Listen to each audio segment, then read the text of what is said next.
I am sure sports. You know me there, from coast to coast representing. I mean, say this is Righteous representing for Omar. You don't know, come get the sports over here from near and far. Boy. Me say I am sure sports, one thing me sure about. When me say sure, that me not doubt. Come get your sports, get it over here. Come subscribe, repost and share. I am sure sports, one thing me sure about. When me say sure, that me not doubt. Come get your sports, get it over here. Come subscribe, repost and share. If me not sure, that me not say it. Know who score, that me not say it. Never know no game play, that me not say it. If me never see no game, me no know who play. For your sports news, better come over here so. For your soccer news, then come over here so. If you don't love sports, still come over here so. For the day done, you are gonna love over here so.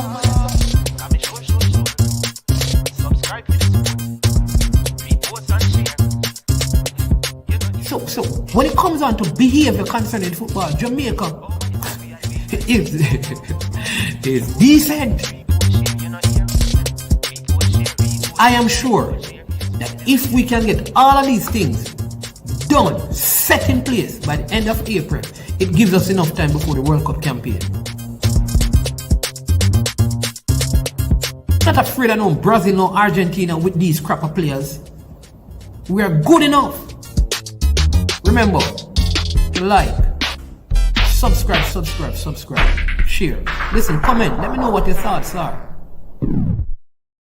Trick Jerk Marinade gives your meats and vegetables authentic Jamaican jerk flavor. The spices are directly from Jamaica. Spices like jerk seasoning, allspice, Scotch bonnet pepper, fresh scallions, thyme, ginger, and garlic. The key ingredients to a great jerk marinade. 0% sugar and low in sodium. You want to try it?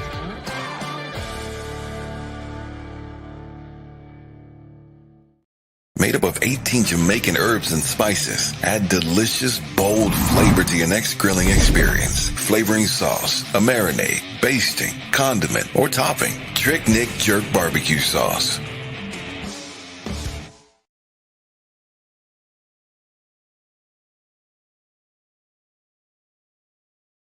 That Sports for the best authentic sportswear. You check Wilton Sports when you want the best authentic sportswear. Wilton Sports. Food change advertise fee. And for roll out the numbers. Remember, no easy laugh, no off. Some sports were for take notes. Them full of dreams and hopes. Then why them come and sell rope? When there is only one, yeah, there is only one goat.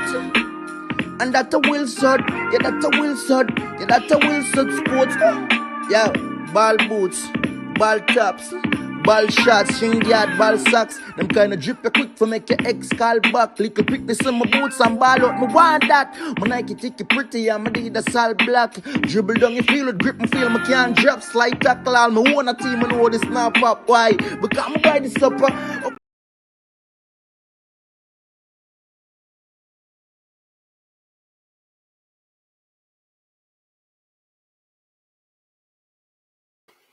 All right, good morning. Welcome to I Am Sure Sports. I am your host, Manningsman, and today it is Super Friday. It's always our pleasure to have you on the platform. So come on in and be a part of our big discussion today. We'll be having Simon Preston on with us and a few other guests, and we have a very big question that we want to ask about, Jamaica winning Caribbean Cup or second in the Gold Cup, which is better. And that's a discussion that we're having in our constant spring football group, and I thought I would bring it here. But before we get into all of that and, the Copa America draw last night, I know some of us saw death when we saw Group D, but you know what I mean? Then when we saw Group B, life was restored to our dead spirits in that moment. We're extremely delighted. Though many of us want to play Brazil, when we saw the group, we said no way. And favorably, we were moved. We're going to discuss that today as well. Games being played on the West Coast. But again, before we get into that, I want to say that it is always important that we take a moment, take two, to give thanks for life. And life is the greatest gift of all. Every day you get up and you have breath in your lungs, you have to look to the Most High God, from whence cometh our help. Our help comes from Him, and say, "Thank you, Lord, as that I am alive today." That all our our organs are working, that we can see and we can hear and we have feet to walk with and hands to use, and that is because of the goodness of God. And you know, truth is that there's nothing that we do to turn our hearts on in the morning, but by the good mercies of God. We also thank God for our families, whether you have brothers, sisters, mother, father, aunts, uncles, extended families. We are always grateful for family and for good friendships, people who help to add value to our life and continually help us to be better persons across every era of our life. We are grateful for those persons. Some we know in person, and some we have met through the experience and on social media, and they have added value to our lives, and we are grateful for that. I speak to the rest of Jamaica, and I say it again: we can do better than we are presently doing. So let us stop for a minute and think about how we treat each other, how we speak to each other, and do better, because whatever we sow, we are going to reap. Welcome to everyone on the channel. Jason, big up yourself. Brownman Security 33, good sound. Blessings to you. Duckland, real Stenet. You understand me? You know the Stenets are real, and there is Duckland. You understand me? We saw blessings, he says. Jesus says, no fear, no Brazil, nor Argentina. Then saw Group D, and everybody trembled. People, anytime you see Jamaica in a group with Argentina and Brazil, listen to management motivational talk. We not fear with this crop of players. We fear no Brazil, no Argentina. I need to stop it, because the man was put us in a group with them. I'm gonna have to take down. I'm gonna have to change that, because I don't know, man, if we want to be in a group with Brazil and Argentina, but we don't fear them with these crop of players.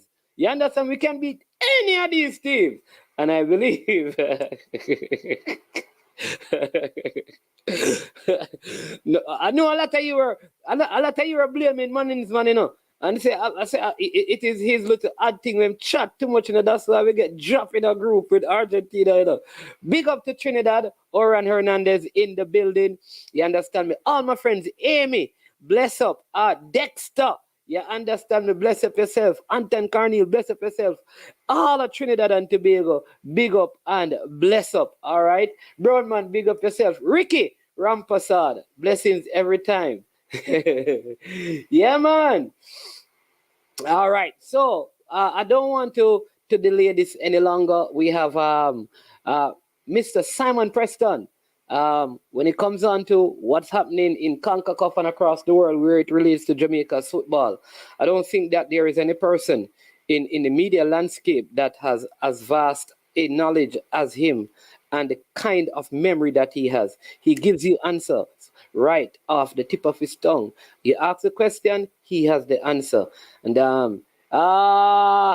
big up Garvey, tall man. Blessings to you, tall man. We have a big show later, people, with Garvey here, Garvey on the radio. Pioneer going to be on it, Pioneer from the radio, right? Then you're going to have Chris Lynch on it, and you have Preacher. It's called The Elites, and they're going to be discussing some conversation that they have been having on the radio. Yeah, man. Oran Hernandez, bless up. I think Trinidad has a big game coming up, and we're going to hear what group they could get in, and who would be their first game. Simon, welcome to I Am Sure Sports, my friend. Good morning. Morning, how are you doing, sir, man? What you just did a while ago, I just had to laugh, honestly. Oh, about Trinidad? Yes, if Trinidad qualifies, that first. Yeah, the first game will be against Argentina, right? Baptism of fire? Oh, jeez. Trinidad gift for beating Canada will be to play Argentina, people. Can you imagine that? Yeah. Oh, my Lord. Under the lights in Atlanta. In Atlanta. Whoa. All right. Well, how you doing? You doing well? Yeah, most things under control. A bit disappointed that, of course, as a Jamaican, wanted to see Cavalier lift the trophy on Wednesday. But nonetheless, I do think it was a great performance. And for me, they were the best team in the competition, to be quite frank with you. The most goals scored and the way how they played as a unit on the road as well. Unfortunately, they didn't get over that last hurdle, but still, they're going to be one of 27 clubs in the Champions Cup next year, and I still will be rubbing shoulders with some top quality teams. So, looking forward to what February will bring for them. And of course, more eyes will be on the club by extension, and of course, on Jamaica as well. So, I do think there's still some positives to take from this experience they had. Yeah, and I think I think they suffered because they were out so many players. Some of the players that really brought them to where they are, they were unavailable, and I think that I really believe that affected them. I think I think in January, if they get back the likes of King and and Busy and those guys, Mhm. I think they'll do better. But I also understand um, that they got no money for second place. Like it is winner take all. Correct. However, Wow. in the Champions Cup itself, they'll get remuneration for that itself. So Okay, yes, like for travel and stuff like that. exactly. Preparation and all of those elements. Yeah, man. Mhm. Okay, okay. All right, Simon. So, the people are here. I am here, and when we want answers to the important questions, where reggae boys are concerned, then you are the man with those answers, right? So let's begin. I mean, just give us your overview of what took place last night with the Copa America draw. First, tell me what when you saw Group D and Jamaica down there. Did you know that there was a mistake? Are your heart fell? All right. Honestly, because I was live during that time frame. So when I saw Jamaica going to Group D, honestly, I was excited and I anticipated that. I didn't expect a change until the few moments later to see the adjustment. To be quite frank with you, I was a little disappointed because I was looking forward to the Samba boys against the Reggae boys in LA. I do think that is a nice encounter to start the tournament. I honestly was excited. I wouldn't say that my heart beated faster, but I was excited by the prospect of what could have been. And then when the adjustment was made and we knew the formalities of, only having three CONMEBOL teams in a group, no more than three, and no more than two CONCACAF teams in a group. And then it all came together in a group with Mexico, Ecuador and Venezuela. The first thing that came to my brain was the cities. Where will these games be played? And the first thing Big was this. advantage to Mexico. Mhm.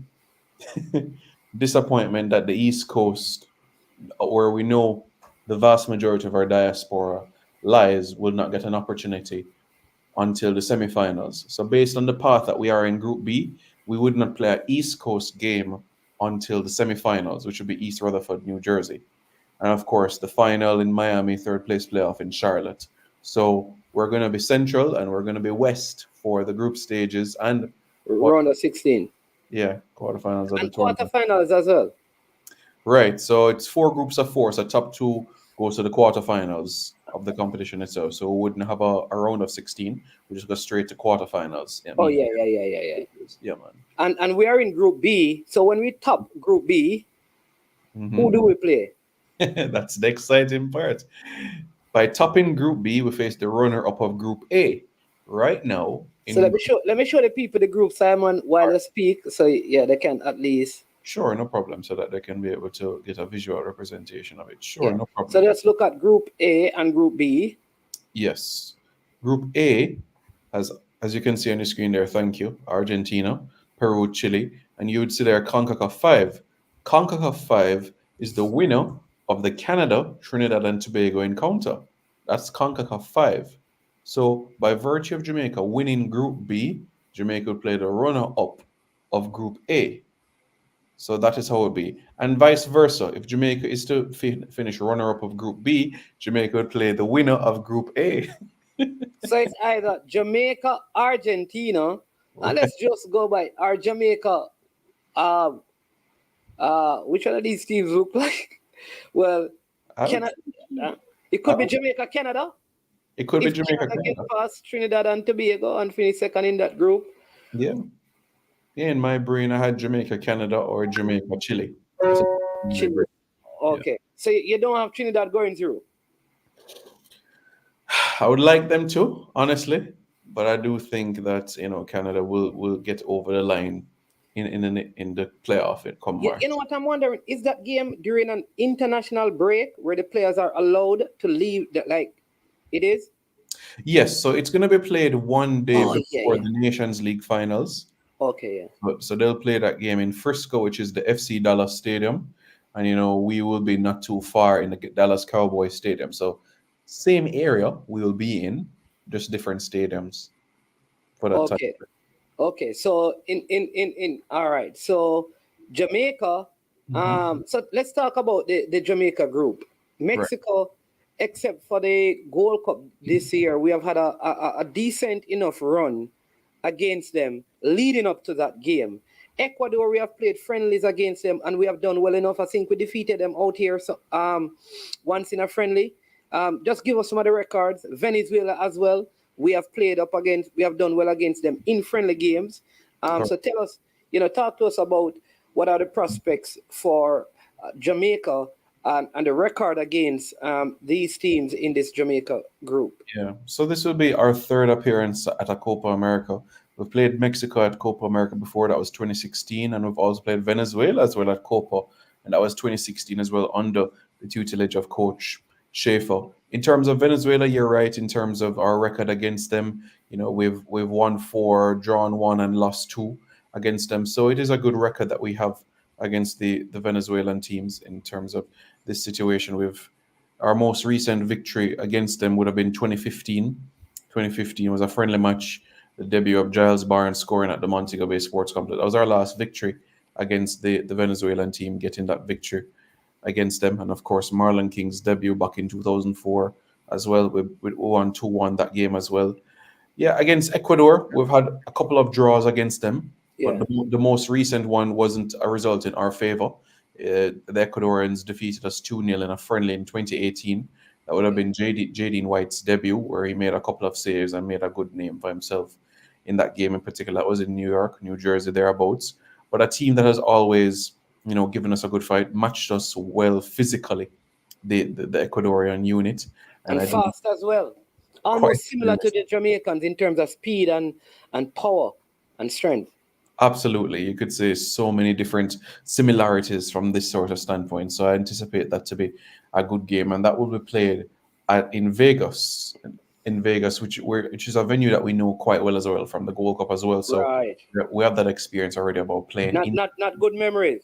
Not good memories, but at least a place that we know quite well as a unit. I don't know if you want to be on the platform telling people Vegas is a place you know quite well. You know what I'm saying? So let me just caution you,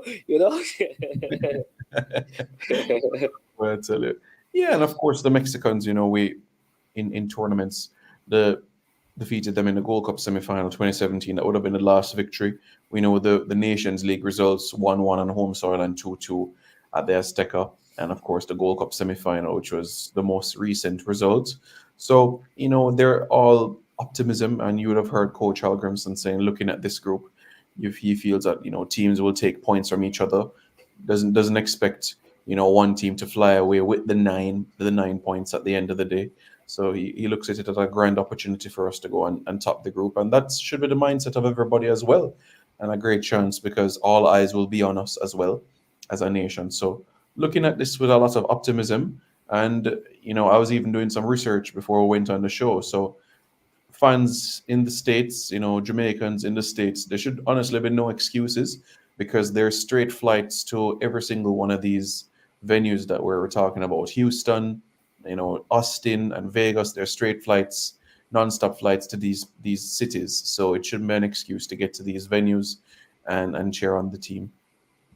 Okay, KW Media is just making us aware that Ecuador is number 4 and Venezuela is number 8 in CONMEBOL.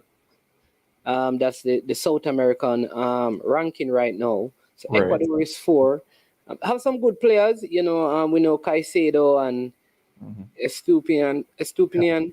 I think that plays for Brighton and a couple of other players that they have over in the EPL doing quite well. A lot was expected of them in the World Cup. Don't know if you would say that they underachieved, but I mean, this is Group A. What about the group?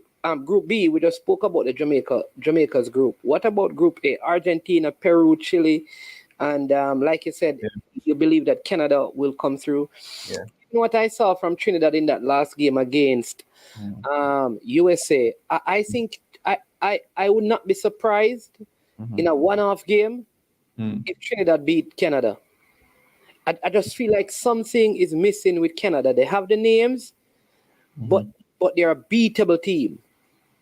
Absolutely. And I know that Trinidad didn't have some of their players from the Gold Cup when they played the most recent games, and those players it's because of some pay dispute situation, while some of the players in Europe didn't play. So if those players come back in, it means that they will have a stronger unit. And in a one-off game, you just can't you just can't tell what will happen. You're absolutely right there. One-off game, you hit the nail on the head there, and you're fully aware about the fighting spirit of the Trinidadians, and how they approach certain games.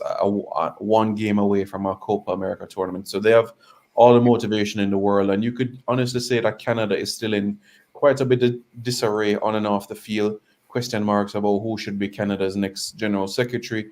Questions in relation to Bielo as a coach. Is he for right now? Is he going to be 26 as well? So, there's many question marks from the Canadian standpoint. Have they reached their peak as a team and now have plateaued? So, yeah, there's so many different things that are being discussed. And, immediately after our victory against them in Toronto, the conversation spiraling as well in relation to where should Alphonso Davies play in the team? Have we found his best position yet? Does he, when he puts on that red jersey, is he a different player from versus a Bayern Munich? So, yeah, it really is a lot of, I would even go as far and say overthinking from the Canadian standpoint. So, a grand opportunity for Trinidad to be able to gobble this moment and become the third Caribbean team to qualify for a Copa America tournament. So, an exciting March that lies ahead, and I'm kindly anticipating it. Yeah, and I see CONCACAF. I see Brazil, Colombia, Paraguay, and CONCACAF 6. Right. For Group D, Group C is really done and dusted. USA. I think this is a tough group.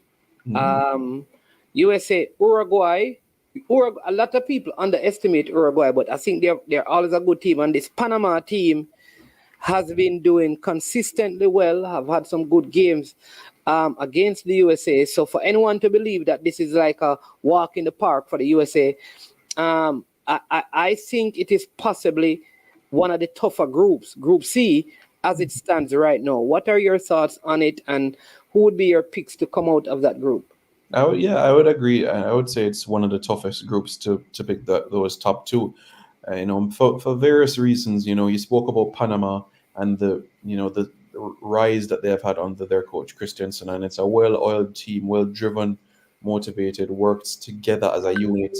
And Uruguay under coach Bielsa now, and persons, of course, would know Bielsa from his time with Leeds and, of course, previously with Argentina as well. So they know exactly what Bielsa will bring and his identity.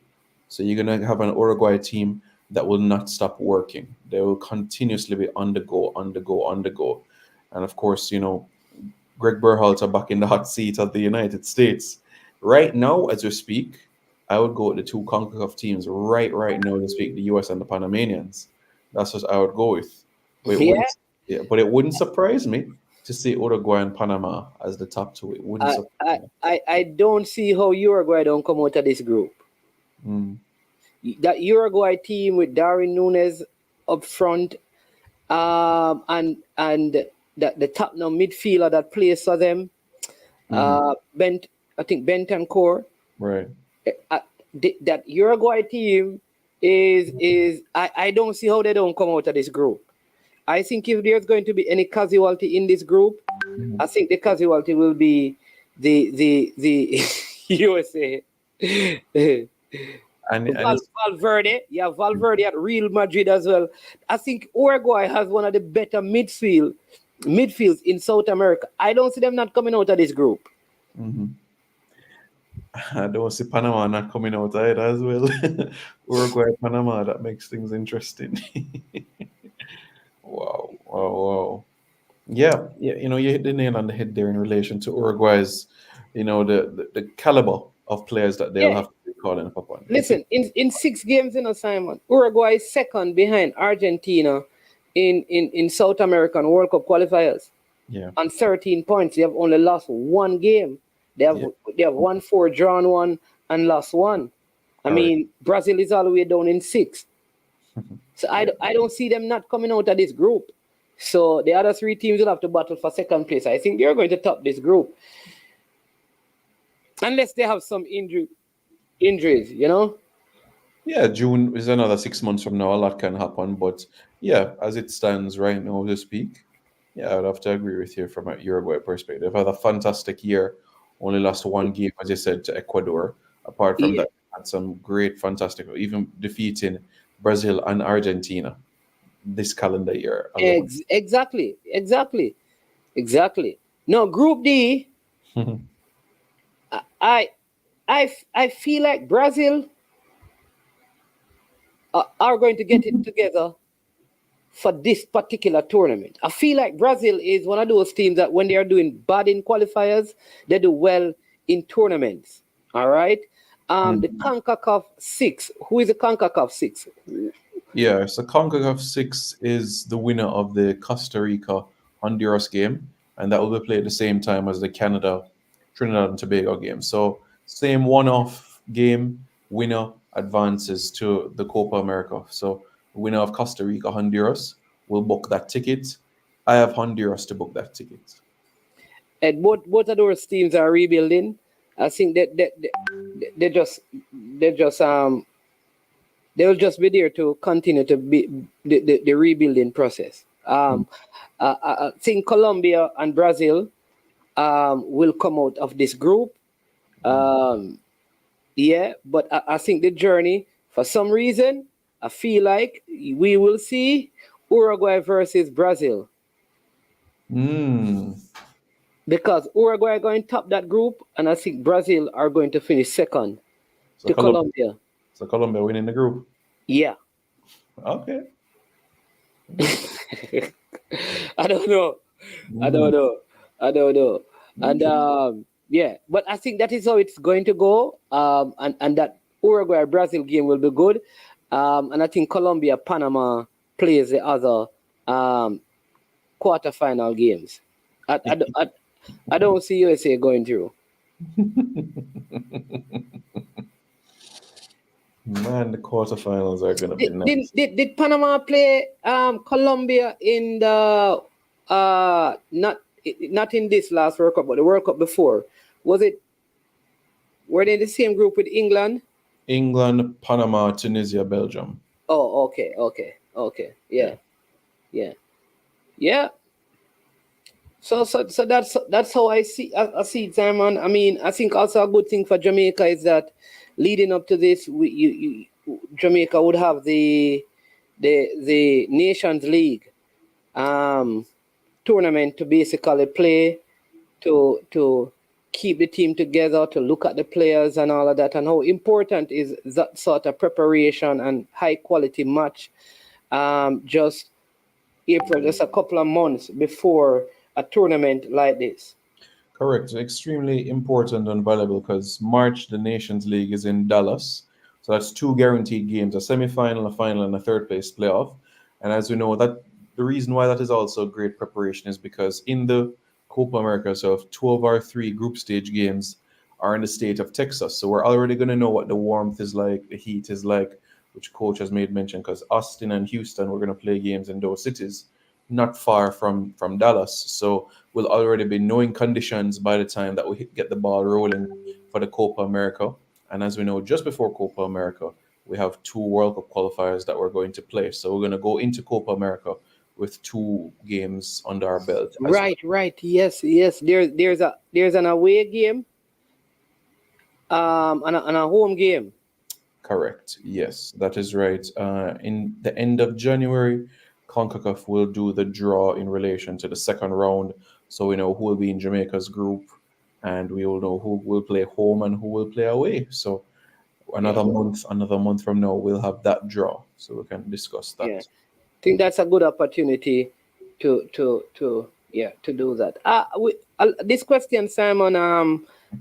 Like I said, I'm in a Constant Spring group, and it is a discussion that has been held, and people have been asking: is winning the Caribbean Cup a bigger achievement than finishing second in a tournament like the Gold Cup?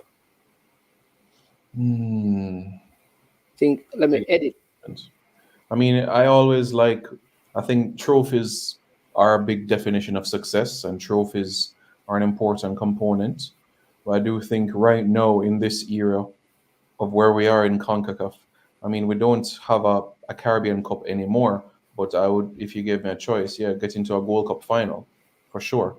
And we know about the financial benefits and more eyes on you from a broadcast standpoint as well. So it's not like I would give up the 6 Caribbean Cups we've won, but certainly I embrace, the finals that we went in 2015 and 17. But interesting conversation to have, for sure. Okay. Yeah. All right. I'm trying to change. I think the grammar there is incorrect, so trying to change it, but not able to change it now. So we'll change it. We'll change it later. All right. I mean, sounding good. I mean, is there anything else you'd like to add? Well, what I would like to say is that, we're 2 wins away from a trophy, and that's something we should really take seriously, because our last trophy, Caribbean Cup 2014. So let's end this 10-year, drought, if you want to call it that, and because winning trophies helps and it grows. So being Jamaica Nations League champions, Nations League winners, that will put everybody on alert about Jamaica even more. So I encourage the diaspora again to be able to come and support, and even those on the island as well. Get your documents in place, you have your visa, and you go Kingston, Miami, Dallas, and boom, you're in Dallas. So it's good planning, preparation, and let's make Dallas little Jamaica come March. All right, we had a caller. I think they were trying to probably ask you a couple of questions. So let me just call them back now. Okay. Yeah. All right. Yeah, man. Oh, this is Alex. Good morning. Yes, Alex. Good morning. Yeah, man. Good afternoon. Welcome to the show. Good afternoon. Yeah. I just want to say, it's we have an equal group, and I think it's gonna be a good fight playing against these opposition and so forth. But I think one of the teams in this group that really surprised me is Venezuela, because they're playing the CONMEBOL good since the CONMEBOL starts. I think they're 4th in the CONMEBOL. Yeah, they are 4th. They have a very good team, and Ecuador, where the likes of Meister Caicedo and Pacho, and they still play Enzo Valencia up top, and they got a good team. But I think the playing style is very fair. We can get out this group, and I'm expecting a good fight from the boys and to get out there. But my question is that will Al Grimson recruit for this for this bolster his squad for this upcoming Copa America? First to get out the first round and go into the second round. Those are the questions. And what style of play will we play against these type of teams? Because they're very technical players. They don't play physical football. So define. Sorry, when I say what style of play, define what you mean by style of play. Like they put the ball on the ground and pass the ball. No, man. You said that what style of play that will be used. Like you want to find out from Hal Grimson what style of play that we'll be using. So how do you define? Yeah, so, give me a definition of style of play. Counter-attacking is a style of play. So that's one. If we're gonna possess the ball more and pass the ball out from the back and try to break down the team, pass balls through the lines. So well, all of those happen in one. So passing the ball out the back don't mean you're not counter-attacking. Passing the ball out the back. Listen to me, please. Possessing the ball does not mean you're not playing counter-attacking football. You're not passing. All of those things are the components of one thing.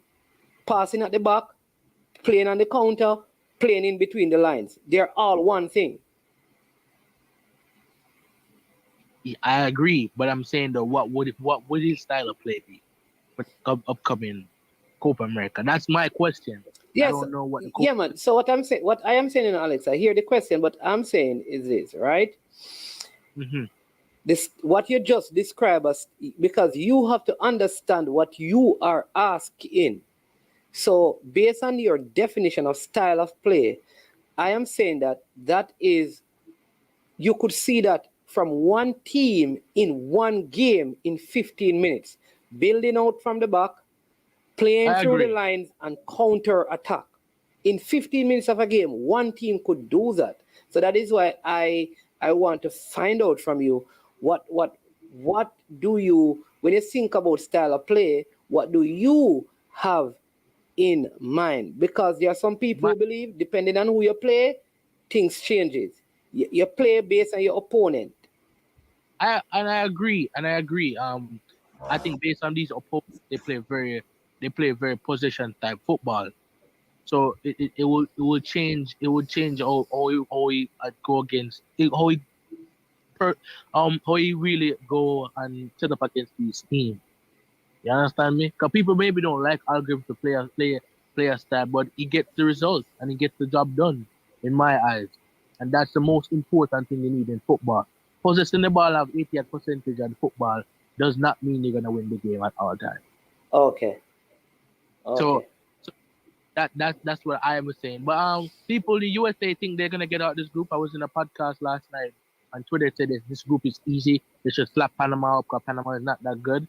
And I'm saying to them that the guy that played for Panama, Coco Carastilla, he's one of the best midfielders in CONCACAF. And he plays in the MLS. Okay. USA, the people in the US, tell one of them to come over here and tell us that they're going to slap up Panama and slap up Uruguay. They're going to slap. Uruguay has possibly one of the best midfield duos in the entire world. No, not Uruguay. They said they're going to slap up Panama and Bolivia because those are easy teams. Okay. I've seen Bolivia beat Argentina. I've seen Bolivia beat Brazil. So I'm just saying, like, and then again they said we're not gonna come out of this our group because Mexico is playing good football, and Venezuela and Ecuador are definitely sure beaters because Jamaica. Yeah, man. The USA is all right, man. Tell them to make sure that they beat us in March. Tell them to stop focusing.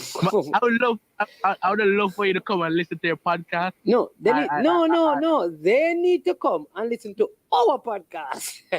Now I'm definitely gonna send it. I'm definitely gonna send it to them. I let them come and listen to it. But the way they talk, they say Demar Gray is not the best player in college. That's all right. Ask them what happened at the National Stadium. When we played them in the World Cup qualifiers, if the goal by Damian Lowe was not disallowed, wrongfully so. They said most of their good players were there. When they played against Jamaica in Jamaica, the National Stadium, most of their good players were not there. Giorena wasn't there, and Giorena didn't even start for them in the World Cup. So how they can use him as an example? He wasn't even starting for them in the World Cup. Come on. Man, let me tell you something about these USA people. They make so much excuse and they look down on so other teams because they think they're the best team in CONCACAF and they're gonna beat Bolivia and they're gonna beat Panama, and when we catch Jamaica in the semifinal, we're gonna slap them up 3-0 the game. So how they don't pick Alex? But I don't understand. They don't pick Jamaica to come out of the group, but they're gonna meet. Oh, you thought the semifinals are the Nations League? Yeah, they said they're gonna beat Jamaica in the semifinal Nation League. Okay. 3-0. It's gonna done. Okay. All right. We will see. Yeah, man. But thanks for calling in. We will see. Yeah. All right. Yeah, man. All right. You hear that, Simon? I know he was asking about, and I've answered this on so many occasions because people always want to know who is coming. Those questions are for coaches. The most other people can do is speculate. It is the coach who has the answers to those questions. What I can say is that based on the pattern that I have seen, Coach Al Grimson has kept a core group of players, but almost every window, at least one or two players are added either through recall or first time call up. So I suspect if that pattern continues, we will have uh, players call back or new players um, in the Nations League, World Cup qualifying, and same so for the Copa America. So that's what I believe. Simon, if you want, you can take a stab at that one. And we also have an next call online. Anthony, good afternoon. Welcome to the show. Make a point, ask a question. Yeah, man, blessings. And then I'll have Simon respond. Go ahead. Afternoon. Question. Because looking at the whole World Cup, sorry, not Gold Cup. Copa America. Copa America. The Brazil group, because I heard you guys breaking down the groups, and I'm starting from the Brazil. My honest opinion is that I think that probably there'll be a surprise from that. Yeah. My honest opinion, because personally, I'm asking what you guys think, and I'm going to tell you why I'm asking. Yeah, I do believe that, especially in midfield, Brazil have a lot of ordinary players. The Joe Lintons, the Bruno Guimaraes, those sort of players, ordinary players, in my eyes, and I believe that Colombia is in good form. And I also believe that Paraguay can spring a surprise. So I don't know. I'm kind of sitting on the edge of my seat, thinking that there could be a possible upset with that group. What do you think about that? As somebody, you and Sam, man. Yeah, I think for me the upset is Brazil will not top the group. That is the upset for me. Yeah, to be honest, I don't even think that's an upset for me. Oh, okay, all right. Well, that would be the only upset for me. I think they are going to pull through because I feel like they're going to have some games leading up to that in the Copa America qualifiers, where the team will be, the chemistry will be built leading into that. But let me hear what Simon has to say. Simon, you heard what the caller is asking about that Group D. That I think he's insinuating. I don't know. I could be wrong. That Brazil. It is possible that Brazil, the surprise may be that Brazil probably don't come out of the group. What are your thoughts, Simon? No, I don't have any fusses with Group D, honestly. I have Brazil, Colombia. It's Group C for me that I think there could be a spanner in the works. But Group D, I don't see any adjustment. Whether it's Costa Rica or Honduras in that group, I don't see them, challenging much in terms of those top two positions. So for Group D, I don't see anything that will be eye-opening in that aspect. Okay.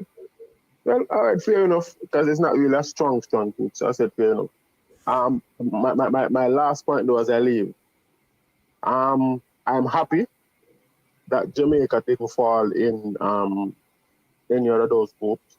I do believe that we have a realistic fighting chance, because I believe that the teams that we are up against, they are beatable teams, which is a good thing, and it's also a bad thing. Because that means they're not coming there to underestimate us. So that means they are coming to play, so play for play, just hoping that we bring our A game, as well as when they bring their A game, we will, make some noise and come out of the group. So, just that. But personally, I just wanted to hear you guys' feedback on the whole Brazil team, because I do believe that Brazil kind of have a lot of ordinary players. Here's what I think. I think because Brazil has underperformed, people have said that Brazil have a very ordinary team. I think this Brazil team, when put together, all right. So people say that Guimaraes is an ordinary player. Casemiro is still there at Manchester United. Joelton, they say, is ordinary. All right, they say Gabriel Jesus is ordinary. Martinelli playing good football. I think Vinicius was injured, so he was out. Rodrigo at Real Madrid, good player. They have Rafinha. I think there is a time coming when they will get it together. Those two goalkeepers that they have are also quality. Think there has been injured for a while at PSG. one of their better centre backs. Marquinhos. Marquinhos. Yes. And they have young Gabriel Magalhaes from Arsenal who they just call in. They have Diego Carlos. I kind of find it hard to believe that so many of those players play at such high level, and we consider them. The guy that City wants to buy from West Ham, Paqueta, for 70 million. But that's the thing. That's the thing I'm saying, management. Those players are not ordinary that's the thing I'm saying, Why? Brazil up front, because Vinicius and those guys, Rodrigo, as you rightfully say, Martinelli, those are top-notch players, as you rightfully say. We can't argue with that. But I do believe that, especially in the middle of the park, Brazil is left a bit thin. Because to be honest, and this is my opinion, Cole, I am not seeing Joelinton, Guimaraes, even Paquetá. I have Paquetá a little bit over them, but I'm not seeing those players as to create no damage in a Brazil team. Depending on who we are playing against, who Brazil are playing against, you have to take that into consideration as well. But I don't see this Brazil team troubling in terms of world football. I have to only with no management, but those are my thoughts. Okay? All right, blessings. All right, Anthony. Yeah, Simon. Yeah, man. I know you can't stay all day, although the people do want that. So, yeah, man. Anything you want to say before I release you to go back to your more important duties? No, man. Firstly, I appreciate you having me on as always. You can reach out to me anytime. I know Alex asked 2 questions. The first question, he asked about the situation with players. I would encourage all to watch the interview conducted with Coach Hallgrimsson on JFF Live, so that he gave some updates in relation to what is the plan for 2024 and, of course, the rest of this calendar year as well. So that, of course, will answer some of the questions that I know many people will have going into the new year, and speaking about domestic camps and everything leading in towards the March window. So I'd encourage all to watch and listen to what Coach Hallgrimsson had to say in relation to the plans with the year that we have ahead. All right, you know what? Maybe I should play some of that for people. I'm going to give you some bits and pieces of it, and then you can go and watch the rest of the tape. All right. You can do that. Yeah. I don't know if you want to stay, Simon, and comment on anything, seeing that you were the master interviewer of Coach Hallgrimsson. But if you have to run, man, always appreciate you coming on with your wealth of knowledge. You picking any side today in schoolboy football? Are you neutral? No, I'm sorry today. Hillel Academy. Hillel Academy. All the independent school stuff, Hillel wins, man. Come on, you know that. Yeah. To be quite frank with you, it's just that since I went to Hillel, I never felt I don't have the same passion like persons would have for schoolboy sports as the average Joe would. So that passion for schoolboy, so is it because Hillel wasn't involved, perhaps? But that same passion or that enthusiasm that persons would have for champs and other high school sporting disciplines, maybe it's bragging rights why it is where it is today, but I've never had that same drive and enthusiasm. Maybe it's because I went to Hillel, maybe, and I wasn't involved in that. I find it, one of the things I find so strange is that from Technical High School has to travel from Westmoreland to the National Stadium to play a Ben Francis Cup final against a team from St. Catherine. Interesting. So, and Catherine Hall is not ready as yet. So why they couldn't play it at Steds? That's an option. Steds is a nice surface. Yeah.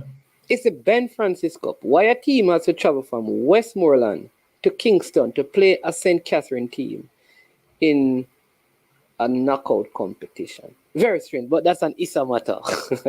So Wellington. Yeah. All right, Simon, blessings. All right, so, yeah, man. Thanks as usual for coming. All right, so people, what I'm going to do right now, again, big thank you to Simon Preston. Check him out at Reggae Boys Commentary. You get all your news on Reggae Boys over there. All right, I'm going to play some of the interview that was done with Coach Al Grimson. Let me see if I can get this going for you, right? Just give me a sec. Let me get it.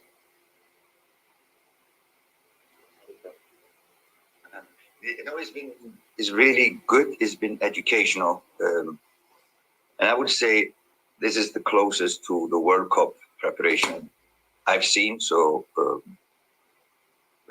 I know how huge a World Cup is, and the workshops we did for the World Cup in Russia. So really close to that one. A lot of things to bear in mind because it's the world champions are there, Brazil is there, so security, logistics needs to be spot on. So it's a different way of thinking, and we have to adjust to, it's the same rules for everyone. So a lot of things to think about. And seeing Jamaica being in Group B alongside Venezuela, Ecuador, Mexico, what are your thoughts having to digest that group right now and think about it? No, it's been. I would say we're quite pleased. I think it's an equal group, probably the most equal group of all of them. Meaning that there is not like one, even though Mexico is highest on the FIFA ranking, they're not likely to be a runaway winners. So everyone can take points from everyone, and there's not a team that everybody can take for granted. They're gonna always win. So unlike some other groups where you can well, on paper you would say these are clearly the winners. So I don't think in our group there's a clear winner. And when you have a group like this, you just have to focus on yourself and try to do as few mistakes as possible. So we just need to be prepared when it comes to, and everything is possible. We can progress from this group like I would say all other teams. Yes, and you would have also seen the venues as well for the matches. We play in Houston, Vegas, and also being able to play in Austin as well. Your thoughts about the venues as well, where we'll play our matches for the group stage? No, it's good venue. So they have selected I would say the best venues in the US. It's also the biggest one. So some of them are the NFL stadiums, not made for football, but it's going to be natural grass on all of them, and it's going to be high class training facilities. So we don't need to be worried about getting bad training facilities, etc., or bad hotels. It's going to be a standard for everyone. So, and it's going to be venue hopping. So it's not like a base camp. We always go back to the base camp. So we just go from one city to the next one. And CONMEBOL and CONCACAF have already secured the hotel and the training facility. But the stadiums are good. Of course, we are maybe on the hotter zone in US at this time. But I need to remember these stadiums. But I know the one in Texas is closed, so they can control the temperature inside. I think we have one closed venue; the other two are open. So no, it's going to be hot for sure, and that maybe affects our training time. Normally we train at 11, so we will move that to earlier ones, earlier hours, so 9, 10. So we are not in the training at the hottest time of the day. But we'll discuss that later with players when we join. And now 2024 is going to be a very exciting year, as you know, Coach. The Nations League in March, World Cup qualifying, and of course, Copa America as well. How excited are you looking forward to the new year? This is what we like. Coaches, we like to play matches. We don't like to wait long times between, games, and we like to play important matches. And 224 is going to be important matches, all day long for Jamaica. Luckily, this win against Canada secured us 2 finals and big ones. So all the games will be big. unfortunately, I would say we will play away games more or less the whole year, because playing in US against US, we'll be playing away. Playing Mexico in US, we will be like playing away, and also the South American teams have a lot of people in US. So I really want to back Jamaicans in US to secure tickets. And now they started selling for I think both the Copa America, but also the Nations League semi-final against US. So I hope we will get the support. There's a lot of Jamaicans living in US as well. So it's about securing yourself a ticket and hopefully be there when something magical happens. Very nice, Coach. And as you know, the next window is not until March. So what's the plan between now and March? Plans for January? Can you talk briefly about what we will do before March? Yeah. We have at least put our schedule down for the year, the next 3 years, what we want to do. So until New Year, we're going to focus on the kind of preparing everything, and I need to go to England to talk to some players, etc.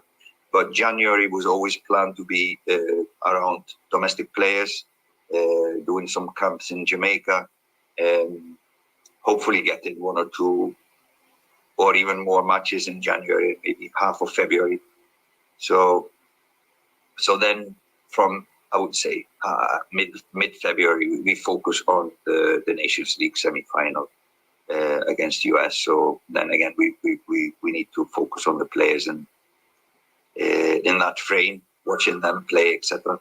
And then after that, we need to focus on the World Cup, and we still don't know what teams we will be playing at that time. So no, we are forced to be really focused on the next project. So after the World Cup games. All right, so all of you have been asking questions. You heard it loud, you heard it clear.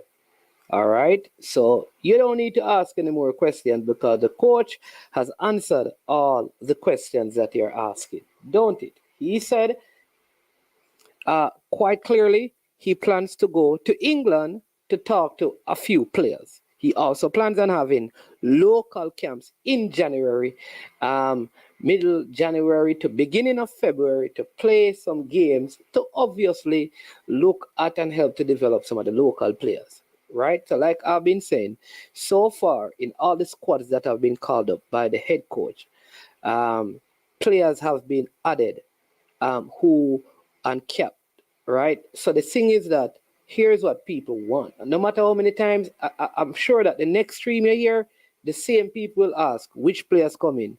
And then if you tell them this, then they will come back and ask on the next stream which players come in, because people don't want to know that the coach is going to talk to. They want to know who. They want to know from now who is coming. And if it is not the player they want, they're going to keep the conversation going when this is coming. So you have to give the coach time. He did say that he's going to go to England. He's going to speak to players. He also went on to say he will be playing and having camps in January in Jamaica with domestic-based players. All right. We have come to the first half of the show. All right. It is 1 hour. So here's what I want you to do, right? And at the half-hour mark, we have 46 likes. Hit the like button. That's number 1. Hit the like button. All right. Let's get it above 50. That's number 1. Number 2, it is Super Friday. And big thank you to Drew Fortis. Drew Fortis, so far, the only super chat of the day. All right, there you go. We have 9 to go. So will you be the person who does the second one?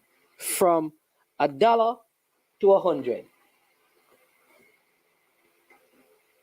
Yeah. All right. So go ahead. super sticker, super chat. All right. And some of these questions, even I have answered and said, listen, these are the players that are going to come. But people don't, let me say it again. No matter what you say, the same people are going to say. And you say that, listen, yes, you call all the names. Yes, the coach. Yes, those players are interested. Yes, that player is not interested. They don't want to. I'm telling you. But I understand the anxiety. But again, look at the record of the coach. Every window that the coach has had, a player has been added. The last window you saw a Devante Cole. You saw Michael Hector being called back. You have seen Trevante Stewart. You have seen Ronaldo Cephas. You have seen Demarai Gray coming in. So you have seen Kira Anderson coming in. You have seen Casey Palmer coming back in. So every window there is. So you have to have confidence that by March, if we go by what we have seen from the coach, then they are going to be players. Then when there's a window in June, they are going to be players. And then for the Copa America, they are going to be players. So what we don't know is who from the core will remain and who will be added. But the coach has said it. He wants the players playing at the highest level, which is the highest level in England, is the Premier League. And I'm not saying anything is wrong, Mr. E. I'm not saying that anything is wrong with asking. What is wrong is like we're badgering people by asking the same thing every single day. And the answer remains the same. It is foolhardy to come out and say, well, we just met with Mason Greenwood. Yes, and we just met with Isaac Hayden. Yes, and we walk with him over to the yes, and he like that it's not healthy. So sometimes people have to understand that whatever the coach is doing in the recruitment of his team must also be private up to a point until it can be broken, and certain confirmations are there. So give the coach some time. All right. So management, question. I think, what is the role of the National Federation to develop players? I think what I think Mr. Speed was on recently, and they spoke about having this 2-year plan with FIFA for where Dan Cook has come in, and Dan Cook is going to be, there's going to be a national academy. Right? National academy, which is to help with the development of the whole grassroots project and have a developmental pathway. Just recently, Mr. Speed was on the program and he spoke to that. So there seemed to be an overall development plan in process right now where the national team is concerned. All right. So that is their role. But I don't believe that it is a federation duty or MA's duty when a player is 18 and 19 to develop the player. That must be done through the club structure, which means what the National Federation can do is create the environment of that allows clubs to have the right environment to operate profitably to the point where they are able to put money into development. And that is the balanced perspective. But as it relates to national academies, there are national academies that deals with grassroots football. Part of what that development is also equipping the coaches and having enough coaches. And this is again something that we spoke about with Mr. Speed recently, having enough good coaches so that some of your top coaches can go to the grassroots level, because getting the fundamentals right is important.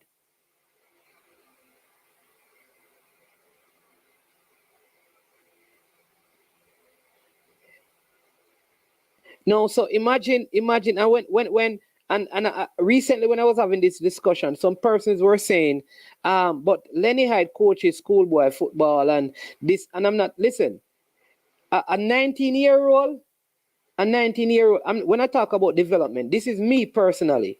When I talk about development, I'm not talking about a 19-year-old and an 18-year-old, because the average 19-year-old footballer is playing in the Bundesliga and playing in the La Liga and playing in the Premier League and playing in the Championship.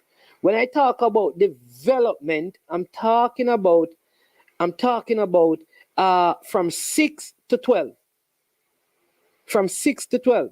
And then, so the national, I would even go up to 14. And what happens is that the elite talent are managed by the national federation. In other words, they have a database where some of these elite talents, and I think some of these ideas we have thrown out there, which is what is going to happen, right? What happens with them? I would go up to 14 DW. What happens is that you have like these long weeks or these long weekends where they will come into the National Academy and go through a series. And so you have the Eastern 30 and the Western 30, the Northern 30 and the Southern 30. And you play a competition. And out of that, you have a pool of say 30 9-year-olds, 30 10-year-olds, 30 11 years old, and every now and then they go into the National Academy where they work with, but they go back to clubs that have your A licensed coaches working with them. That is how I see it. And yeah, I think Mikel Antonio will be all right. I think he is training, or he has gone back to training. So he will be ready. He will be ready for March. I can tell you that. Evan Crosburn. He will be ready for March. You understand me?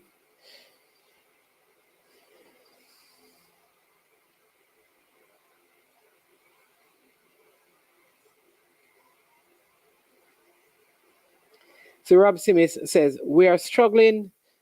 It's a group effort. Anyone who can help should help. We can't operate like we are something we are not. Everyone on board is best. All right. I'm not sure.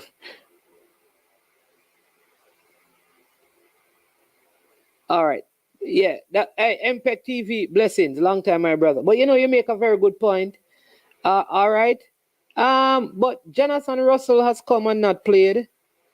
Barnes, the goalkeeper, used to come and not get any game. Amal Knight came not get any game.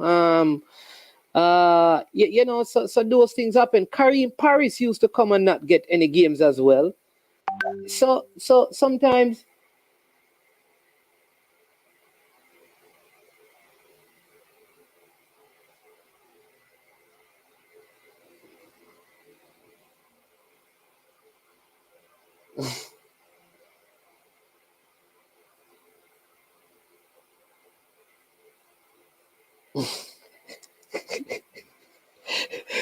Listen, I have this very ardent texter, right? He's always listening. Right, big up. And once I read the text, this is the thing, you see this particular texter, every time I read this text, everybody know who he is. So maybe I shouldn't read it, but this is a good one. No, but listen. Yeah, and he's right. He says, I would suggest you leave this thing about inquiring about which players are coming. Everyone does it for their national or domestic teams. Don't we do this every transfer window for the teams we support? But what I'm saying, yeah, Gray got a red card yesterday. What I'm saying, though, Texter, is you will say to the people, the coach said he's going to England to meet with players. Here's what people are asking. They want to know now what player he's going to meet with. The court says, listen, we can't disclose that information. Well, we need to know what player. That don't make, like, he says he can't, like, you understand me? I'm just saying, when the court says, I'm going to meet with players, if he says, listen, we don't, and he has said this before, we will not come out and say so and so until certain things have been confirmed. Why we can't give him the benefit of the doubt? The issue is not asking the question. You can ask the question, but people get agitated and lead to them disrespecting other people. And then it comes about that some people are xenophobic, and the conversation spiral and balloons into some other issues where people are threatening others just over a simple question that has been answered by the person who is supposed to answer it. That's what I am saying. Because here's what, people, no matter who comes in the next window, people are going to listen. If the team right now gets every single player that has Jamaican heritage in the Premier League and they come to Jamaica, somebody's going to come and ask, who else we getting?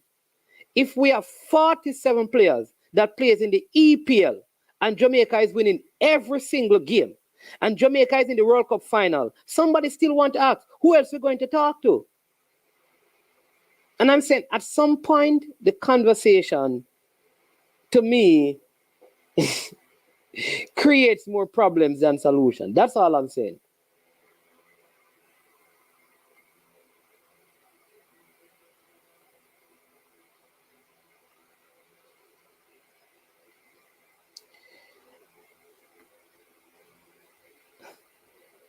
No, DW, listen, you see what you were saying the other day, DW, about this whole thing?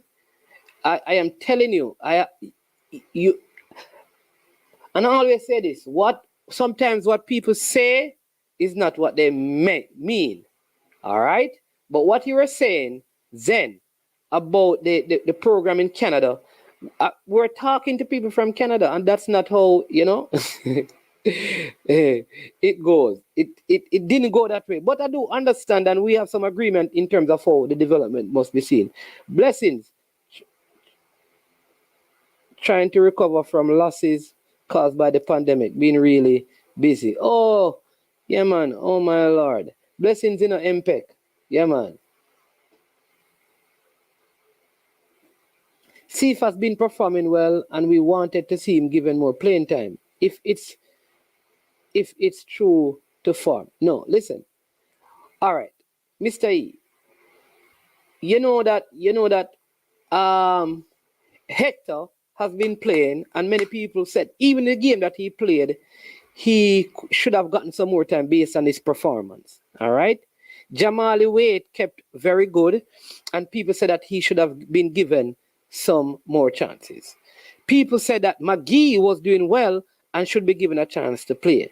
All right, and given more minutes. While we can agree that Cephas, because we all agree now that Cephas was doing tremendously well, doing very well at his club, and most of us wanted to see him call back. All right, most of us wanted to see him get more playing time. But when is the coach given the benefit of the doubt? That is it, because even though the team won the game, we argue about a decision that he made. So we are saying that the team win, but you are wrong. And that's what the issue is for me. That we need to challenge our coaches and our players to perform. But come on now, if the team wins at the expense, and this is why I want people to listen to the Corey Burke interview. Corey Burke, in his interview, said this. I went to Paul Hall and Theodore Whitmore. Caller, can you mute your phone until I come to you? He said he went to them and said, listen, I would rather sit on the bench and get only 5 minutes so that the best player can play in their best position. And I think sometimes those decisions has to be made. The coach has to be strategic in the information he discloses. That's all I'm saying. All right. Hey, Duckland, if you can help me with commentary, we can do it, Parish Council. I hear that you're going saying some serious thing against me, man, calling me corrupt and lie and dishonest. And is it true? That's some people call and tell me, so man, Parish Council leave off of the channel and say you're a wicked liar. No, sir. Yeah, I don't recall. So what did you say? What do you recall saying? Oh, well, me have an attorney on the matter in the mornings, man. So you have an attorney on the matter. So you don't you don't recall, or you have been asked not to say anything? Yeah, no comments. Under strict instructions. Okay, so you're under strict instruction not to say anything you said about Management. Not to say anything, no. Oh, but you did say Yeah, some things. sometimes some man, listen, sometimes some man I pick up wrong voice.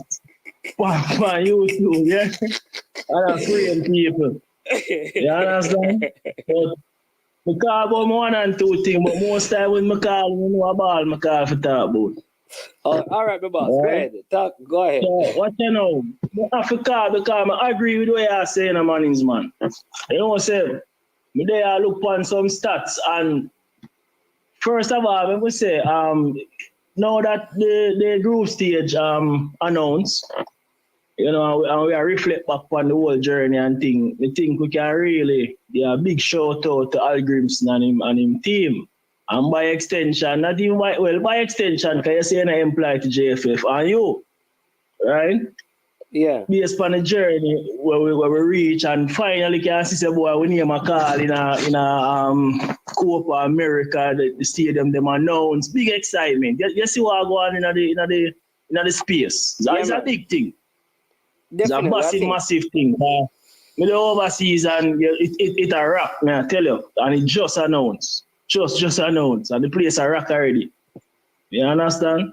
So big up to Al Grimson because one of the things that when we realize with Al Grimson, you know, him is a key player in the development of the re-emergence of Leon Bailey in a Mannings, man. You know that?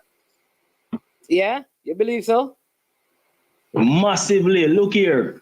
You know, say to date, Leon Bailey has not played 90 minutes in the Premier League. Right? Now beat down Leon Bailey now. Stats me I show you, you know. 45, 63, 46, 33, 15, 8, 14, 45, 45, 28, 45, 74, and Man City played 85 minutes, right? Okay. In the Europa League, them Emery did try use that tournament for billing because in that tournament he play 90 minutes. Right? He play 87 minutes and he play 69 minutes. So you see, the league where they try billing. Where him getting most 90 minutes, you know, is with the national team, you know. Okay. Yeah, that is true. You understand? Yeah, that is true. The struggle. You see the struggle with that struggle. If we make the minutes in the Premier League, each time him come, because we have what? Number 3 winner now we have. 3 winner since Premier League start. Or 4. 3 or 4. Yeah, man. He has played. He has been in all the windows and played in started in all the games in all the windows. One of them alone missed 25 minutes. I think it was Grenada, and in all the 90 minutes, then right. we he can didn't honestly start say in Grenada. Yeah. We can honestly say we see him struggle. Remember, said one of the last match, them Al Grimson actually say he was injured while playing, you know. Right? And we criticize him for that. But it end up bill him so much that every time he go back at Villa, Emery, I notice him improvement. So I recently since him start intertwined with the national team, you know, and the Al Grimson and the team. Yes, he said him really start finding him way in the Premier League and I rack up in minutes them. You get what I say? So we can look to Shamar Nicholson as well. We can even look to Lati Bodio, despite him not play well for we, when him go back at him club, if the man them follow him play fairly well. You understand? All heap of the player them in the national setup right now are start to become more significant in them club. And actually I perform every week when we look, we have 6, 7 players in the team right now, what we can say. Dominate or play well in them league. You understand? Yeah, even Ethan Pinnock is playing well. Right. Massive centre back right now. Amari Bell coming back from his injury has really played well for Luton. And also Bobby Reid has been doing, because Fulham is doing well enough, and Bobby Reid, though they lost to Liverpool, Bobby Reid has been getting full 90 minutes them when him come at the national team and the coach I use him in the right way. So we say that to say when you see a coach, despite it being a national team and sometimes the link up short, him still have impact I on think, what he do with I think at the beginning, you know that, remember, Coach Al Grimson did say he went to England and he spoke to Unai Emery and they discussed the whole Leon Bailey stuff. So I think... You see that? We never even know that. Yeah. You know, I even know that thing. I just think about it a while ago. So what I say is big up to Al Grimson. So we can me not think no fun right now. We did have a little criticism here and there, but currently where we stand and with the buzz that around the team and the buzz that around Copa America, we can honestly say we grade him. We give him a good grade. And he has lost 2 competitive games. One to Mexico in the Gold Cup semi-finals, and the other one was a home game against Canada. We didn't lose against the USA. The USA game was 1-1. We lost to Canada. Where Damian Lowe the score. Yeah. That game ended 1-1. Yeah, so that in terms of Al Grimson. Me think the fans them feel allow him now to settle and do him thing and make we see what is what for Copa. You understand? Yeah, and he has really, like, January will make it like 1 full year since he has, like you said, been officially on the job. I suspect that maybe there's a renewal of contract even out there because, you know, I think that's what Mr. Speed has said at the initial stages, that he had like a year and then there's there's an option for extension. So it is really a year. Contract for think about you, man. So you know, everybody have contract for consider right now. Your contract expire, so you need to start that out too. We don't want more instability now. We don't want more insecurities. We want to know who is on board and we want them on fast and consistently. You understand? Well, I'm afraid of the people them, because the people them beat my body now. Yeah. Well, listen, man, today is Friday. I'm going to say something to you. Yeah. Me see Rudolph Speed on Sportsmax interview, and you know, I think to myself, I say, it's like everybody pet Rudolph Speed. You know what I mean? And him got 3 finals. And this is what me listening to 3 finals, you know, and though win one of them, you know. 3? No, man, he went to more than 3 finals, man. Oh, no, this season. No, man, he went to more than 3 finals, man. What you talk about? Oh, well, the entire Cavaliers, but me I talk about the senior men team. Oh, the men team. Oh, okay. Yeah. I don't even know. The other teams that went to finals, him coach them too? Well, you know, that is true. Him don't coach him because, like, the female team for Cavaliers lost 2 competitions. 3 finals, right? 3 finals, last 1 none, right? Now, Mr. Speed is the only, well, he's a technical director. I mean, I ask her what is the difference, because we notice them stress on technical director and not coach, and then the other teams are coach. But listen, he's the only technical director / coach, maybe in the entire world, that is not at risk of losing them job, you know. So, me say that for say, he operates with an extreme level of comfort in him space, because he's never at risk of being sacked by anybody. Okay. Right? So you think, given that he has lost 5 finals, he should be sacked? Any other coach will get sacked? Yes. That more I talk about.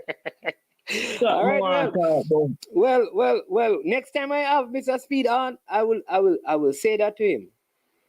His team scored no goals in the 2 legs, which I find to be unacceptable. And they still ended the competition with the most goals, and they ended the competition with but Parish Council, all right? You also have to say, of all the teams in Jamaica, though, all right? Remember that Cavaliers is the youngest professional team in CONCACAF, brethren. On average, the average age of the team? Yeah. In entire the youngest professional team in the entire CONCACAF, brother. The youngest. Well, maybe they should enter Manning Cup then. Why should that be? Why should that be used as a, you know, is that like a plus? I don't understand. So while you can knock him, that club you're running, you know. All right. Why you can knock him? Fine, but you also have to look at this. When Cavaliers qualified for this, they lost their leading goal scorer in Colin Anderson, the second leading goal scorer in Busy Atkinson, their best defender because these are the players that qualify them. So they lost. Listen who they lost. Atkinson, they lost their front three. They lost Atkinson, they lost Anderson, they lost Webster. They lost their two midfielder, Nikashe Murray and Annex. So that's 5 players out of the starting 11. They lost Richard King. So 6 of the players who brought them to where they were not a part of it, and they still got to the finals. I am saying I understand that when you look at the whole thing, the coach has lost 5 finals. Overall, the club, he has lost 3 of the finals that he got into. He also had several players from his club still playing in schoolboy football like Ronaldo Barrett and Keanu Jackson and Omarion Henry, who would have played a part, who could not play. Potential starters in the team. Yes. Like Ronaldo Barrett would have started. Omarion Henry starts in the Premier League. So the head coach of National Premier League team opted to allow his potential starters to play in the Manning Cup versus playing in the competitive leagues that they're in. No, remember they're amateur. See, this is what Jamaica football interchange now. An amateur player, you cannot tell a parent, right, to not send their kids to school. And if they're going to school and the school said they should play, right, you as a coach can't tell them not to play and come and play for your club because that's pulling them out of school. That is the difference with Jamaica's football, you know.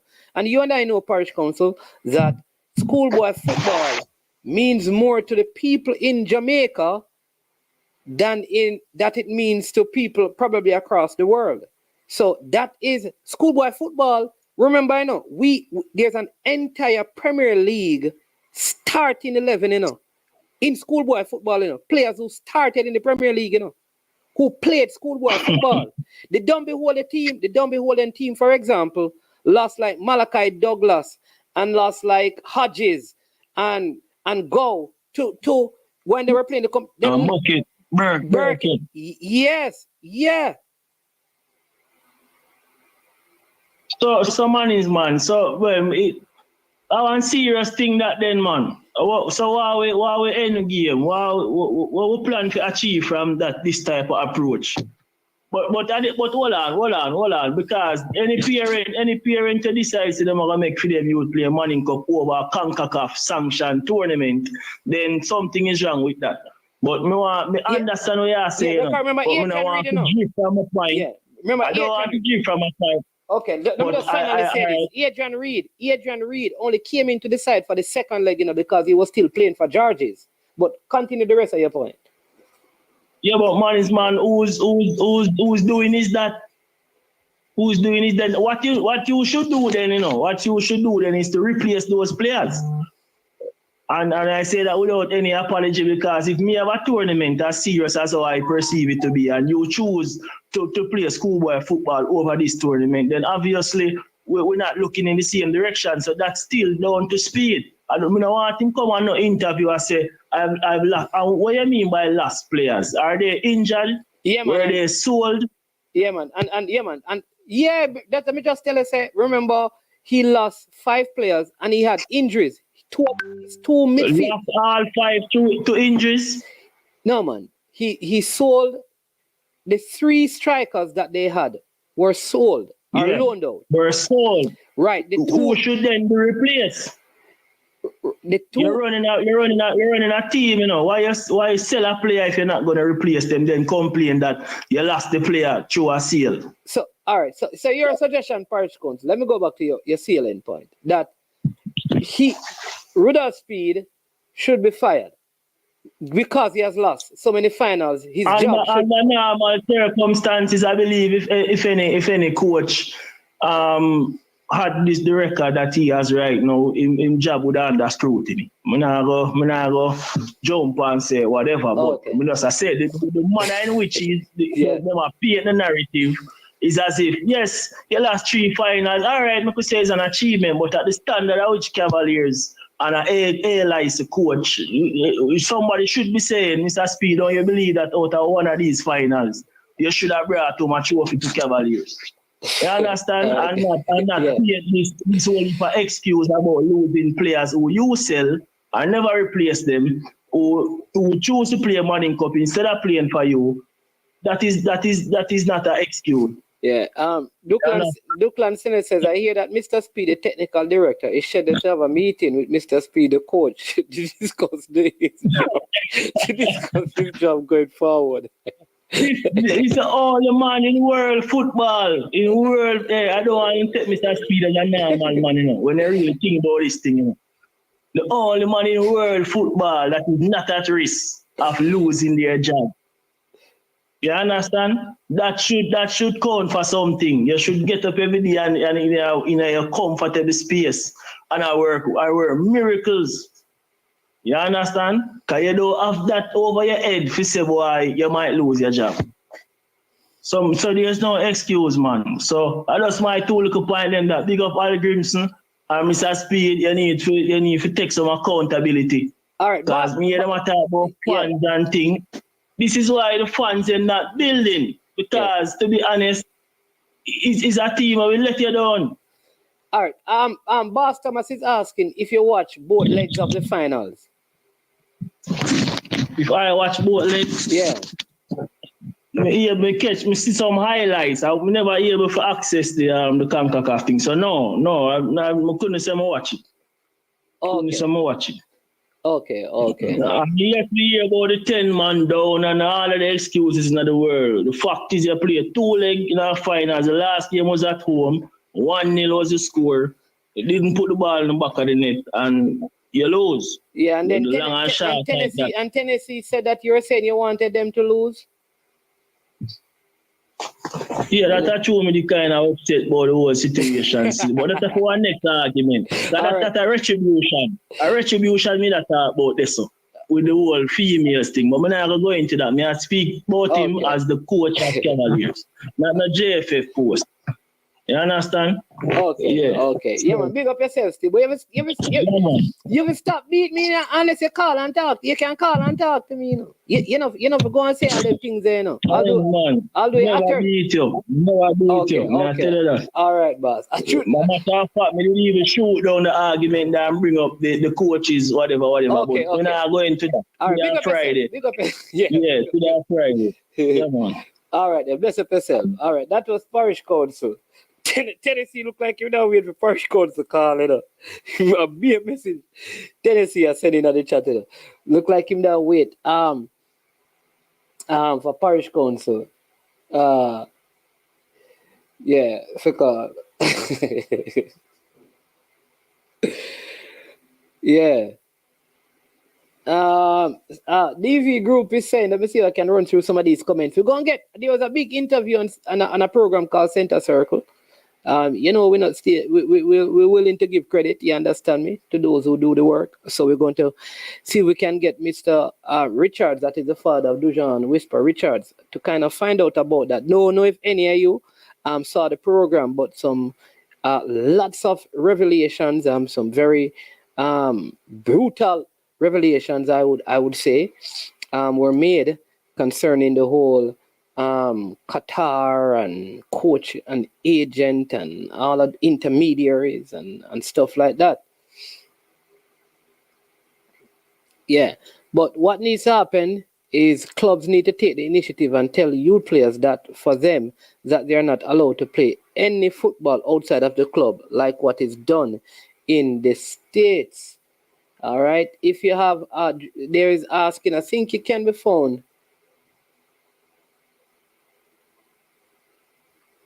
I think it can be found on what's his name? One Spot Media.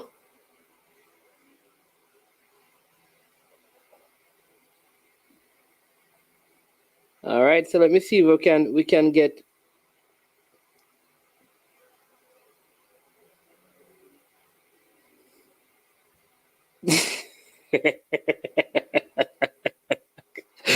Mr. United, you know, so I'm not read your last comment. I'm not reading that last comment.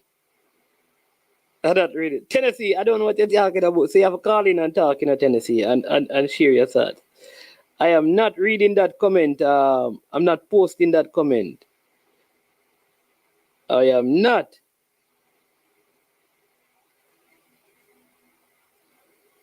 Yeah, let's see if we can shout him and hear what he's saying.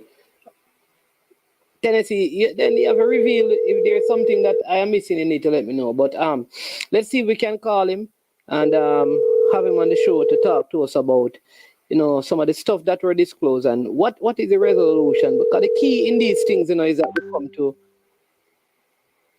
Yo, Mr. Stennett. Sir Richards, how you doing? Not too bad, sir. How you doing?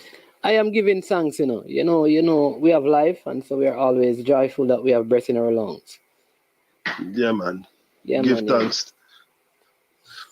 Yeah, man. I heard that you took away some of the spotlight from Mannings, man, yesterday because you were a big celebrity and a big program doing a massive interview that will be re-aired on Saturday. But it had to do with just the ongoing situation with your son and his present handler.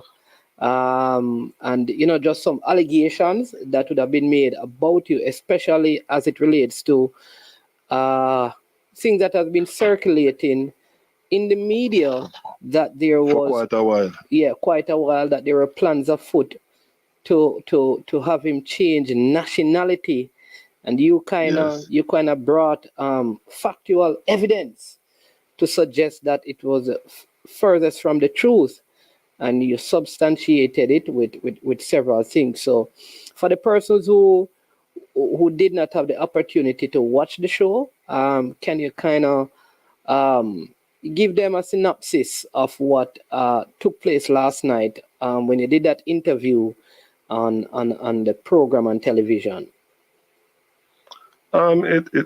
First of all, it was pre-recorded. It was last night. I'm live, by the way. Yes. Oh, sorry. Okay. You didn't know that you were live? Sorry. No, sir. Sorry. But it's okay. It's fine by me. No, I have to apologize because I don't do that. I thought you were watching, so that is why I did it. So let me just say this, it is okay if you're not in a position to talk. No, I'm good to talk, man. I mean, it's not everybody wants to talk, and since that interview, I just said, you have everybody who wants to talk now, and I only talk to who I want to talk to. So of course I'll talk to you, man. Why not? I am glad that you want to talk to me. Yeah, man. So it was just the whole truth of what's been going on, and the whole fact that they are trying to say that I wasn't around and I was just not the person who was there for my son, and just a whole loads of this selling him to Qatar situation, and people trying to threaten me off my life and stuff like that. That's what the interview was about. Threaten your life? Did I hear right? Yes, man, threat of my life. Yes, you did hear right. Okay. So trying to adapt Whisper as well, just the same Leon Bailey situation, things like that. So I have when I talk on these forums, I don't just talk, I have factual voice recording because I don't trust these people. I do recordings, and I have it in tons of galore paperworks, and that's why I can say these things and then show you the evidence when I say these things. Yeah. So you can categorically state that there was no plans at any point at all for any changing of nationality where your son is concerned. Never. I mean, I can send you the invitation letter, post it up. We were just going there for a mere 10 days. To visit. Okay. So is it? I mean, if it is I like to be clear. So we did have a conversation earlier I did say that I would have called you. Right? You said that there's an invitation letter. So just for people, I didn't just spontaneously call Mr. Richards, right? So I just want that to make that clear because I don't want anyone. So there is a letter, right? Is it legally, because I don't want to do anything that will affect whatever case is out there. Is it legally right and okay for the letter to be With posted my consent, yes. with your consent? All right. Is Lucille SC, that one? Yes, sir. All right. So, for the persons who may not believe there's an actual letter, don't know how much of it you can see, and like I'm doing this with the permission of Mr. Richards as he makes his case, just seeking to clarify that there is nothing, there was nothing untoward in his discussions with those persons from Qatar. He also said earlier that his life was threatened, and he has records of that. We will not put those things on air because that's a police matter. All right. So I'm going to, as best as possible, people, put the information out there so you can see. Okay. All right. And then after that, now, Sir Richards, you can continue. So I have it up. I'm going to share it for the persons to see. And there's other stuff that you have as well, including, like you said, receipts of conversation suggesting the Right. same. And really, so there you go. It says real letter of invitation, Dujan Richards temporary visit to the state of Qatar, to whom it may concern. This letter will confirm that Lusail Football Club, in partnership with Aspire Academy, has invited Dujan Odile Richards, and the date of birth, an athlete and soccer player, and his father, legal guardian Odile Richardo Richards, to temporarily visit Doha, Qatar, for the purpose of his participation on a voluntary basis in a tryout and assessment. The period of Dujan Odile Richards and Odile Richardo Richards visit to Doha, Qatar, will be from January 12th, 2023 to and including January 22nd, 2023. Dujan Odile Richard has not been employed by Lucille Sports Club, has not been offered employment by Lucille Soccer Club,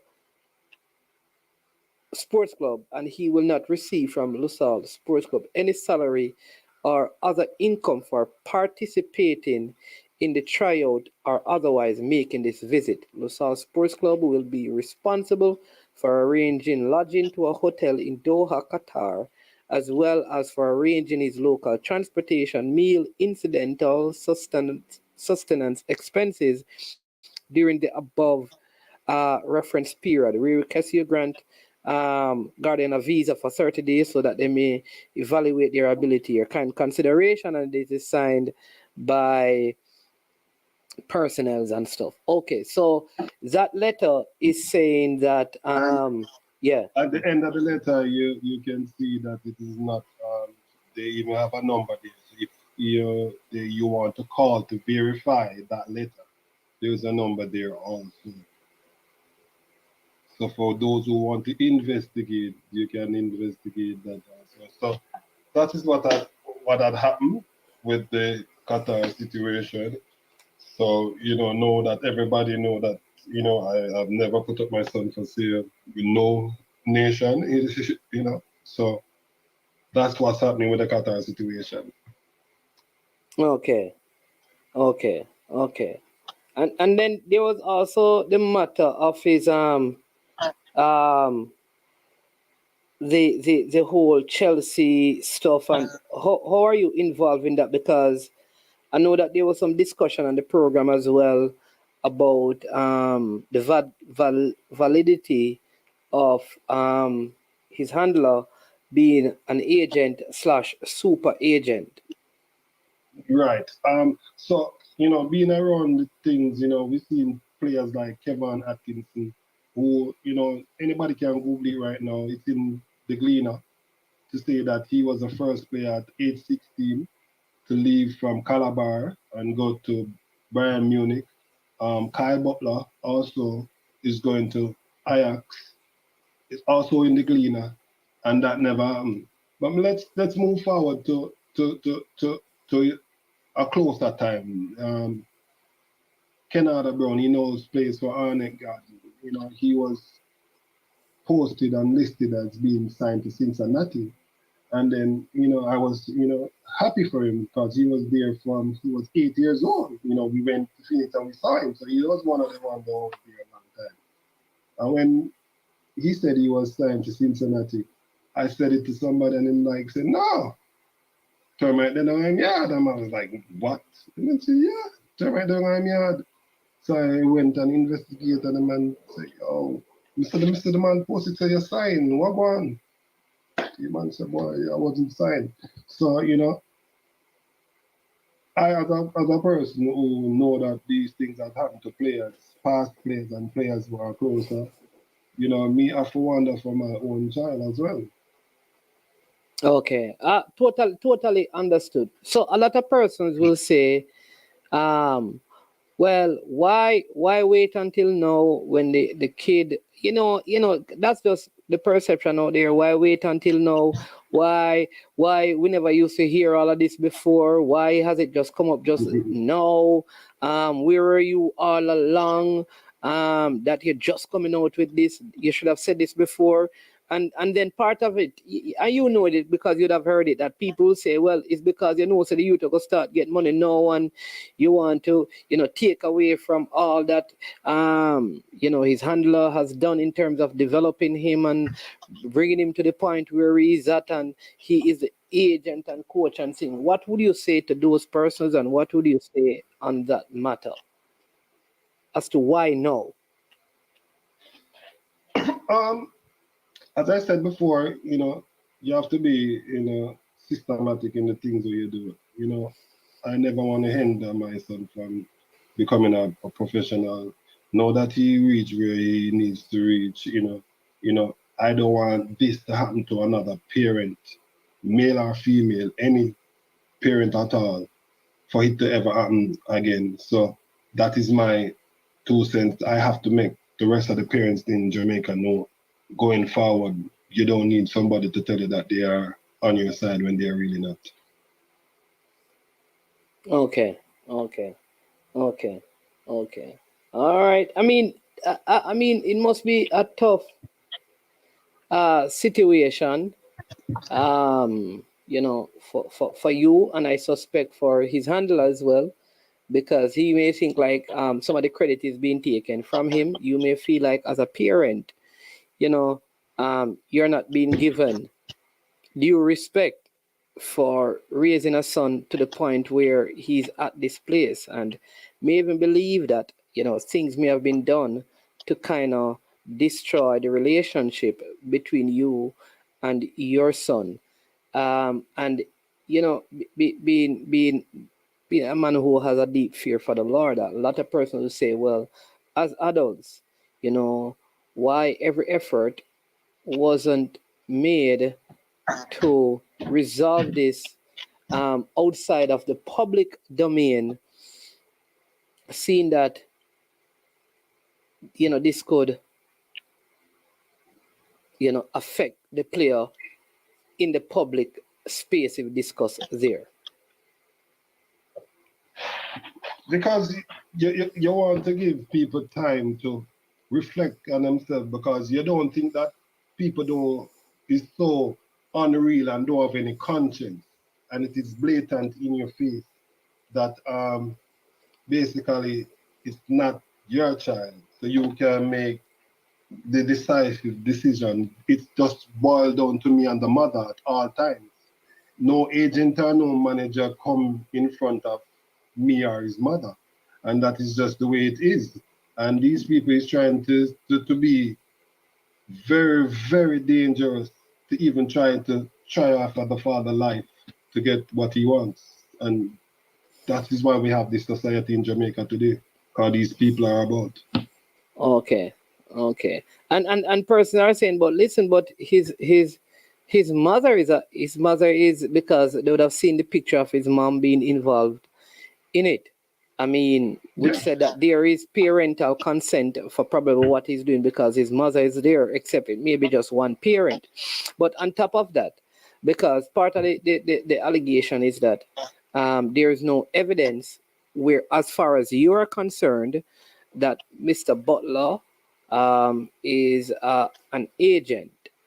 So there is no evidence that you have seen to suggest that. So if this individual is not an agent, how was he able to do this deal with a club like Chelsea? Yes. Because he has to use a real agent. So they're called an intermediary. Intermediary is a third party. And FIFA is as of October the 1st, they cut out intermediaries. Now the English FA took them to court about it and they won.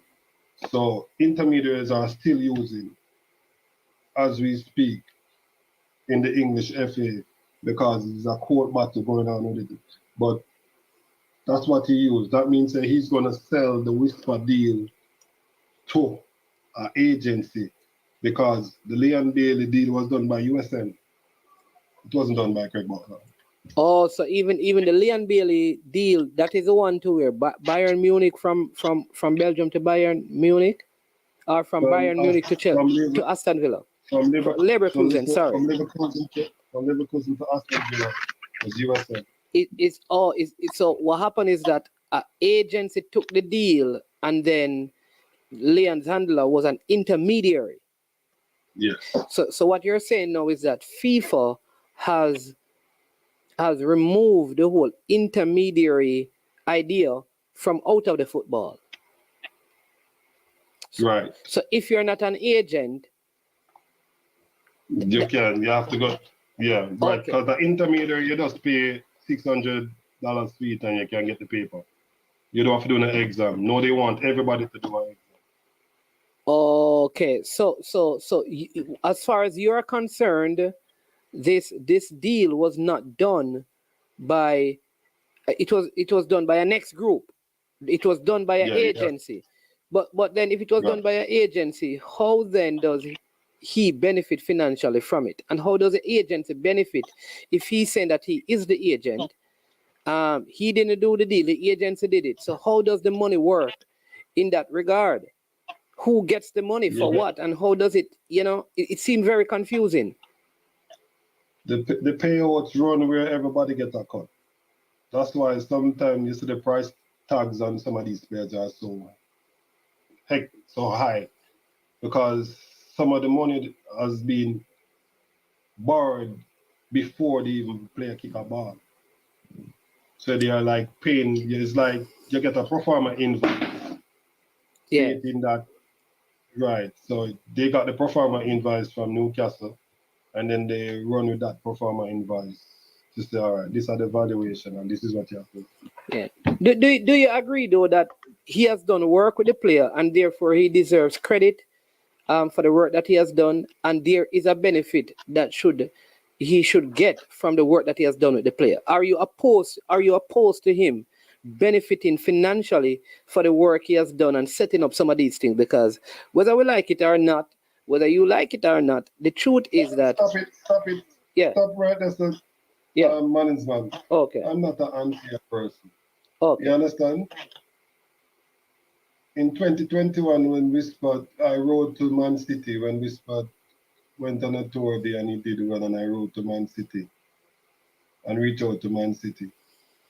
And he said to me that don't reach out to them again. And I said, why? It may mess up the relationship with me and Man City. And I said, okay, but I'm his father. The man said, no, man, basically, only me alone, them allowed to talk to him. I said, anyway, all right then. I'm not going to move my son. Him said, don't move him. We then sign a contract for 50-50 shares in whatever Whisper is being sold for. That he gets 50%. I signed that with Craig Butler that whatever Whisper gets sold for, go on with the 50% for him first year. But after that, don't feel like you want to live off for my son for the rest of your life. So this is what I agreed to from day one. Okay, so you are always believing that, and both of you agreed and signed that. So where is that contract? You have to ask Mr. Butler. So you don't have a copy of it? Yeah, I'm telling you, these persons are people who are trained and professional. The photocopy machine work. Soon send it to you. It's always a something of them thing there. But just the true meaning of take picture. Oh, so you took a picture of the contract, but you don't have a hard copy of it. No, I don't have the hard copy. Okay. All right. So you don't mind splitting? No, not at all. Okay. All right. Okay. But going ahead, you're saying that he shouldn't benefit anymore? Second sale going on and them thing there. Yes. Him sell on clause. Him name to him right. Him naming him jersey rights, stuff like that. You're not supposed to be a part of those things. Okay, I see what you mean. All right. So for you, where you are right now, if this could be resolved tomorrow, yes, sir. How would you want it to be? Like, what are the priorities? What is the first thing? Like, if tomorrow, miraculously, this is resolved, what is number one? A public apology regarding the lies that I tell another, which has not been an integral part of my son's life and in his career coming up. All right. That's one. Yeah. Harborview Football Club for grassroots training. Two. Because they play their part as well. To understand, Corville Garden Football Club. Three. Play their part as well. Phoenix Academy. Four. Can look out for them. So that's all. Okay. So number one, you want a public apology, right? Number two, Harborview Football Club should benefit. Corville Garden should benefit. Grassroots development. Corville Garden should benefit. And Phoenix should benefit. All right? Right. Okay. And if those things were to happen, if his handler would come out and say, listen, we misspoke and we apologize for that. Indeed, we didn't plan on taking any of this. Of course, a percentage can go to Harborview. Of course, a percentage can go to Corville. Of course, Phoenix will get a percentage. If those things were to happen, you would be fine and move along. Move along. Happy as can be. You don't have to chat to me, you don't have to hear me, you don't have to look at me. That is good. Okay, but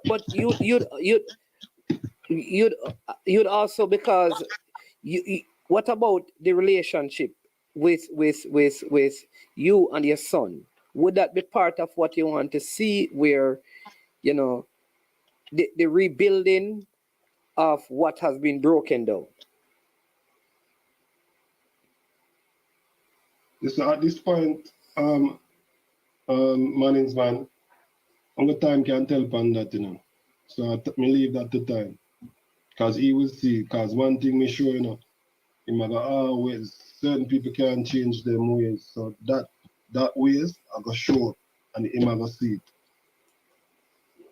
He will see. So I have to leave it to time with him. Okay.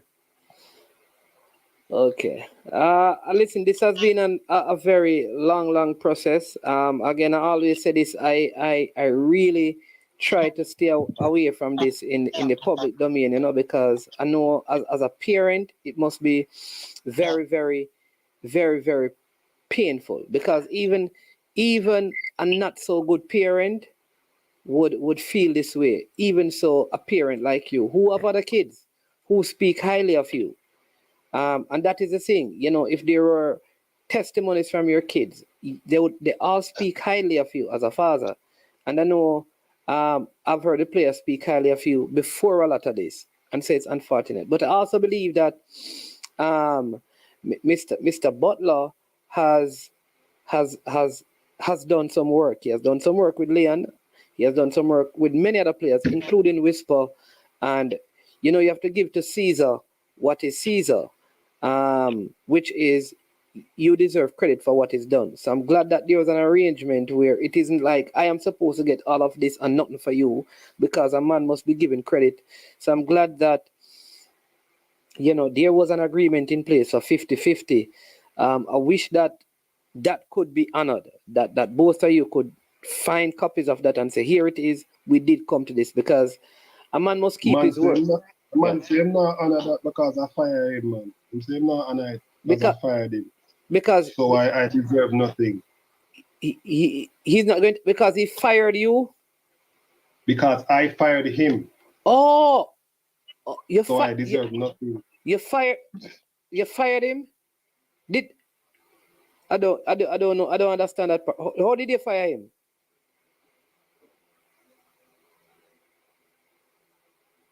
If I did fire him, I don't know how I'm in that situation now. I fired him. I guess I fired him when I told him that I was going to Qatar on this trip with me and my son. So that was firing in it. That was me firing him. Oh. All right. This one says, are those enforceable? Most agreements are null and void once the underage youngster reaches 18.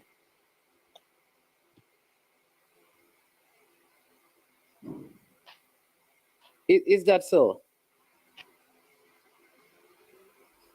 I don't know about that. I can't tell you the truth. Okay.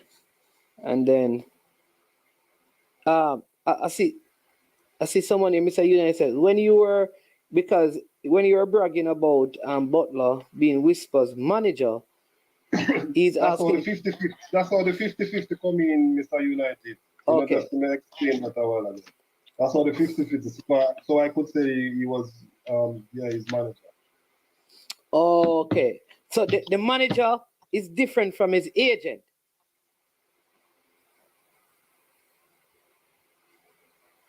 Are one and the same? Because what is the role of a manager in comparison to an agent? What distinct and how many roles can a person play? Can I coach my son, be his agent and be his manager and be his father? Can I play those 4 roles according to FIFA's standards? Well, according to FIFA's standard, everybody has to do an exam now. Even Messi's father has to do a standard. But before, because you grew your child and you have developed your child, you're always, being a parent is managing your child. So you're automatically your child's manager.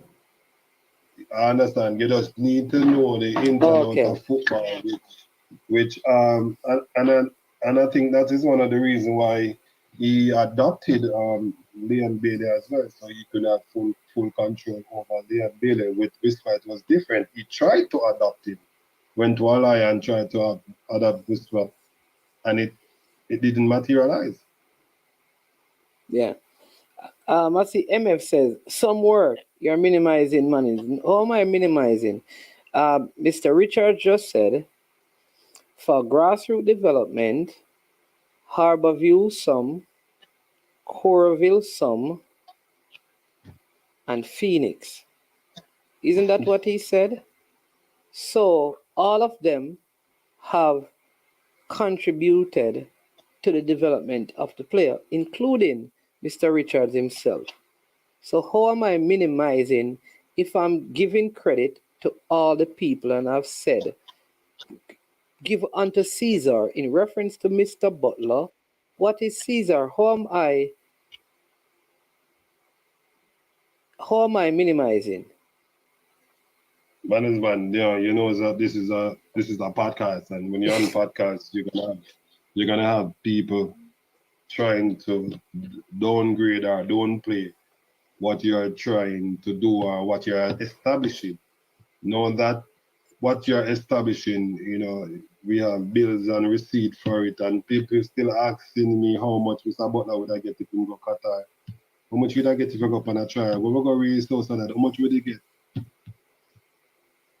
How much would he get when time go on the trial against Aston Villa? How much he did get? So what you try to say that the one trial that I was gonna go with my son and myself alone, that's the only one that somebody was collecting there and somebody's back. But all the ones that he went on before, nobody collected. Yeah. Yeah, I see someone says, what does Whisper mother say? She seemed to be okay based on my observation. And the person is saying, I could be wrong. It seemed like his mom is quite fine. And I mean, I don't know if you guys have dialogue, but what is, from where you sit, from where you stand, how would you assess her position in the present situation? She stands with her sons, whatever he wants, she will go to them. Even soccer mom don't really understand the business of ball in the fullness.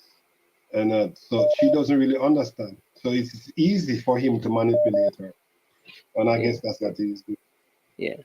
All right. I see we have we had a caller coming in, but because you're on the line, so I'm going to see if I can I don't know. This is Mr. Maxwell. I see him calling. So let me see if I can I don't think I can take the call without hanging up. But if you don't mind, I can add him to the call. So let me know what you think. Yeah, you can go ahead, man. All right. So let me do You that. can add the prime minister. I don't know if I have such powers, So let me see if I can add Mr. Maxwell to the call, and as he seeks to give his views. Good afternoon, Mr. Maxwell. You're live on I Am Sure Sports. I see there was a missed call from you. You're in the comment section. Yeah. I actually, Richie is on the line, right? Yes, he is. Correct. Yeah, Richie. Just a question. I see where you had basically had some outlines of how certain things should be distributed, but I just wanted to ask one question. How many clubs did Whisper actually play for after his 12th birthday? Isn't it just two? Twice, I think. Two, correct. Right. So he did 1 year at Harborview, and I think 1 year at Corville. Not a full year, but you can say a season. It doesn't matter. No, it doesn't matter. It doesn't matter. Yeah. If you Okay, so understand. Yeah. Right. No, he doesn't. He doesn't have to even kick a ball. He doesn't even have to kick a ball, but he was registered. He was officially registered here. Well, okay. FIFA has a set allocation that you can't get around with that, right? With the development fee for the percentage that's there for him, whatever period he spent at those institutions. Okay, so there's a set thing that nobody can go around that. And I know that Harborview is a part of the FIFA Connect, so they would actually automatically, how it's set up now, they would automatically get whatever they are supposed to get. Right? It won't fall into anybody else's, whether they get it or not. I can't say the same about court. Okay, so teams who are part of the FIFA Connect. Right. Any transfer that is made, but Brian is saying something that counters what you're saying. He says what you're saying is irrelevant if those clubs are not recorded on his player passport. So there's a well, if they are not there, but they can make a claim then, right? But we're not expecting them not to. Well, I can't say we're not expecting, but I think that's a standard thing that they should be. If you can go around and say that. He's also saying that when this thing happened, FIFA Connect was not around. No, FIFA was not. But FIFA was, but FIFA Connect was not. But no, I know the system that they have was not. But at this stage, all right. Hold on, stage, Brian. Yeah, man, good afternoon. Yeah, go ahead, leader. Okay, Brian is on the line also? Yeah, so he wants to clarify because he's involved in club football, so he knows. Yeah, man, I know that. They can still make a claim. It might not be automatic because he wouldn't have been registered as a Harborview at the time. All right. So that's correct what he's saying there. All right, hold on. Let me hear from Brian. Brian, go ahead. Yeah, so Manning, so a few things. One, when we was playing for Harborview, that system was not in effect at that time. So I don't know how you could be registered as a Harborview player on that system. Also, so when a player is being transferred internationally, there's a thing that is called a player passport that is done for them. I think how the process goes is, well, for those clubs who don't have the Connect system, I think so the JFF, through their competition committee, would reach out. I think once they're aware a player would have played for a particular club, they would reach out to the Parish Association, and the Parish Association has to provide the date when the player was registered originally up until the point where he left in the case of a player leaving, and then the JFF would put that information on the player passport. I have seen an instance where information would have been requested by the JFF from a parish association, and a player would have played for a club for many years, and the parish association doesn't have the information available. And so that information would not be placed on the player's passport. And I think when that happens, the process becomes a little bit more tedious because, remember, FIFA is not in Jamaica, so they are only going to be reliant on information that is provided by the JFF. Right. I've also seen instances where a player would have played for quite a few clubs. However, when they are being transferred internationally, those clubs are not recorded on their player passport. And sometimes those clubs don't even know about these rules. And so there's nothing for them to claim or any case for them to be made. Because even if a club should go to FIFA and say, this player used to play for me for X time, the only information FIFA is going to rely on is the player passport. And that would have to come from the different channels. So the Parish Association would have to provide the information to the JFF to say, this player was registered here from 2021 to 2010, and then on the level in which the player was registered at, whether it is an amateur or a professional. And then once the JFF is able to verify that information, then they would go ahead now and add it to the player passport. But I think with the Connect system now, if a player is registered on it, the JFF now don't need to go to the Parish Association because they can just access the information from that system. But I think the players who would have played for clubs before that system existed, yeah, they may fall into a little bit of a touch and go situation. Yeah, that's true. One thing what I can just say is that yes, because there are cases with even going back as far as the Leon Bailey situation, when I don't think any club had gotten any sort of compensation, for him playing there at all. Right. So that's a situation that does happen. But some people don't get.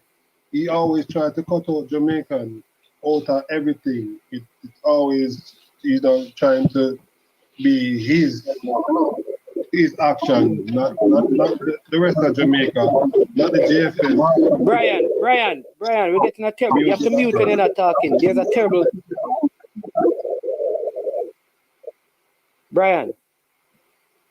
Yeah, go ahead, Richie. Manning, I'm muted. The feedback is not coming from me. Okay. I'm muted. All right, thank you. Okay. Yeah.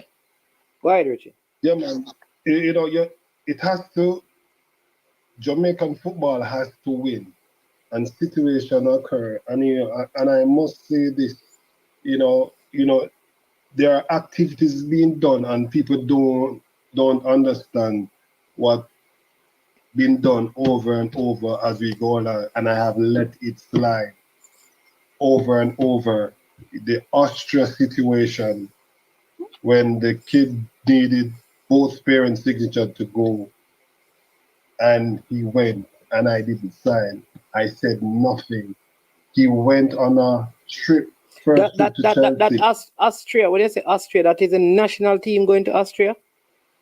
Yes, sir. So you said when he went on a national trip to Austria, both parents were supposed to sign something, and you did not sign. Yes, and he went to Austria, and I didn't say nothing. I didn't stop nothing. I just, leave it alone. Again, people put it out. Said me I try block my son. They said block my son. We did so many things, and me not put no block on the youth. How comes me at this point you say me I block my son? You took him to Chelsea with Kyle on his first visit to Chelsea. I didn't sign no consent for him to go to Chelsea. Can't his mother sign the consent? You need both parents. Oh, okay. Every trip, I will show you. I have never taken my son out of the country without his mother's signature. Never. Okay. Never. It never happened. All these years we stopped playing football, all these years we stopped traveling, he has never left without his mother's picture, a passport picture, and her consent saying that, okay, I'm giving the man this right to travel with my son. Yeah. What cheese? Yeah, Mannings, I'm gonna drop here. Yeah, man. All right. Thanks for the clarity, Brian. Yeah, but I want to say something before I go though. Before I go, pertaining to a point which you did earlier. So you see the claiming of solidarity payment or training compensation. Yes. I think the issue that affects a lot of the clubs is just the knowledge, because I mean, even although someone may attempt to remove or to cut out the person who have played a part in the player's development, and I'm not just talking about which, I'm just talking about in general. Yes. I think once the clubs are aware of the information, like if they're aware the player was sold, because what happens, when a player is sold, 10% of their transfer fee is held back by FIFA. And once you have access to the payment, you can go on and claim and put in a claim for your solidarity payment or training compensation. And then once you have the documents or the evidence to prove that the player was at your club or institution, then the FIFA clearinghouse will go through and verify. And once they have determined that your information is correct, then they will make those payments directly to the club itself. So that's the reason why clubs are required to be registered as a business, because when you go through the application, once they've approved and decide that they're going to make a payment to you, the application process required you being a business, because it's going to ask for the business registration number and the name, or if it's a limited liability or a public company, or all those information. And you can't submit anything in those, because those are monetary fees and information has to match up. And also they're not paying monies to individual accounts. So the club or the business must have an account to which, because the money is not going to come to the JV, it's going to come directly from FIFA. And also at the application process too, it requires an attorney. Well, I wouldn't say it requires, you have an attorney, because there are certain documents that are required. I mean, if you're experienced and you know what you're doing and who to get documents for, because you will need to get some letters from the JV approving your documents. So let's say you can prove that a player was registered at your club for 3 years. Then you would need to write to the JSF and they will need to provide letter of authorization to say, yes, this player played at X club for X amount of years and all those stuff. And then you submit your stuff. And then, like I said, the people clear notes will go through and, maybe if they have any questions, they'll get back to you and stuff. But I think one of the things that happen is that a lot of the clubs aren't aware of, they don't have the know-how, and sometimes they aren't aware of the rules that guide these things. So, I mean, I think once they improve on that area and stuff, then they shouldn't have any problem. Yeah, I see some. Hold on there. I see someone here, Brian, before you go, and then maybe Australia can chime in on this. He says, Wayne 8 says, I had recently viewed transfer market, and what I saw on the clubs was Kingston College and Phoenix. But Kingston College is an actual school. So how does that work? Does Kingston College get also part of it for development? No. Okay. No. So money, I think, in the transfer market, it's kind of a weird place because they employ persons who they classify as like data analysts or data scouts. So if you are part of a club and there's information on that is encouraged for your player, you have to log in and submit the information. But they always have for like proof and stuff. But then it's another individual who's a data scout that goes in and like approve it. So that's why sometimes you will find those things happening because, and also they go off like news headlines and stuff. So I think the reason why you probably see Kingston College there is because most time if you associate the player with playing in Jamaica, you will be to Kingston College, and maybe the person, and sometimes these persons are not Jamaican or Caribbean persons. So they may very well not know that Kingston College, what the information is given to them. That's what they put on transfer. Okay, I see. Information is given. All right, respect, Brian. Listen, this is a very important point, right? I don't know. I think Chris Wynn, big up Chris Wynn. I like this point, right? Where he says, Whisper is an adult now. Hopefully, we'll make the right decision and take care of who needs to take care of, except for clearing your name. And making, because I always say, even for me, a lot of things have been said about me, and a lot of things will always be said about. A lot of things have been said about Mr. Butler as well, and sometimes it doesn't make like it takes more out of you to try to defend all of these things. So you just let it be, and in the end, the truth wins out. So there are persons out there who will say, "All right, listen, if you know you did your job as a good parent, at some point, this youth, when it comes to age, will take care of you. So don't worry. Whatever you miss out now, trust me, one day is going to come when he's going to ensure that you get what you're supposed to get." Right? What would you say about that? I've tried to deal with, let time come in,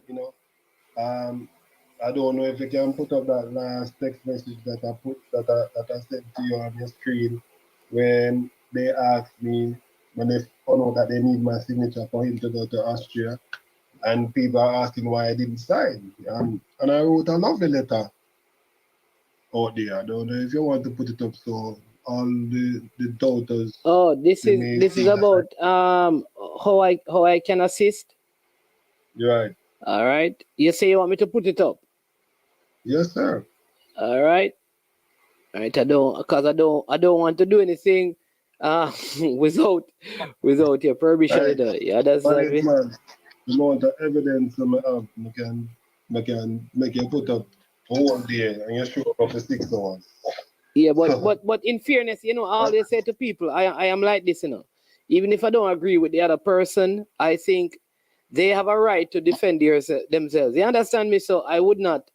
I would say that as well, that at some point Mr. Butler probably will come out and speak to these things, and he has a right to do so, because I think people must be privy to all the information available to form their own opinion. So this is saying, hi Craig, these are exciting times for Dujan. Thanks for letting me know. I'll be happy to provide the necessary paperwork for him to travel. Craig, we have known each other for a long time, and in many ways, that's what happened. what's happening for Dujan is what we all prayed for. I think this is a great time for us to sit down and have a discussion as grown men about Dujan going forward. Both you and his mother know I have been trying to make contact for some time. All in God's timing, I guess.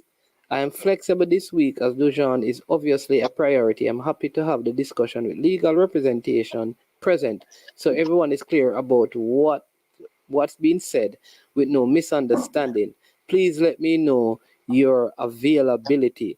Did a meeting take place, number one? No, sir. Was there a response to this message? No, sir.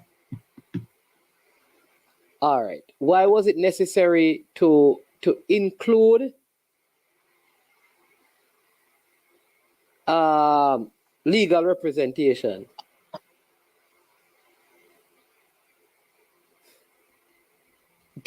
Why did you add that part in there? Because would that have driven? Yeah.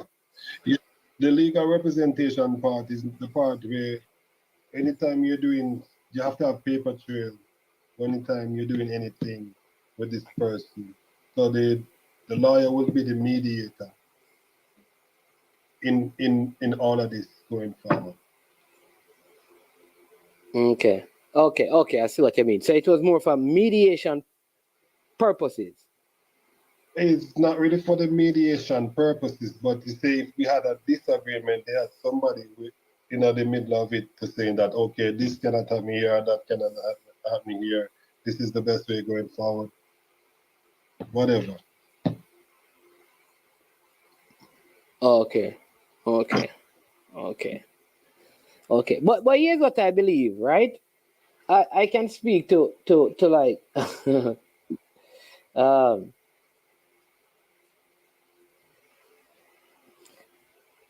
yeah.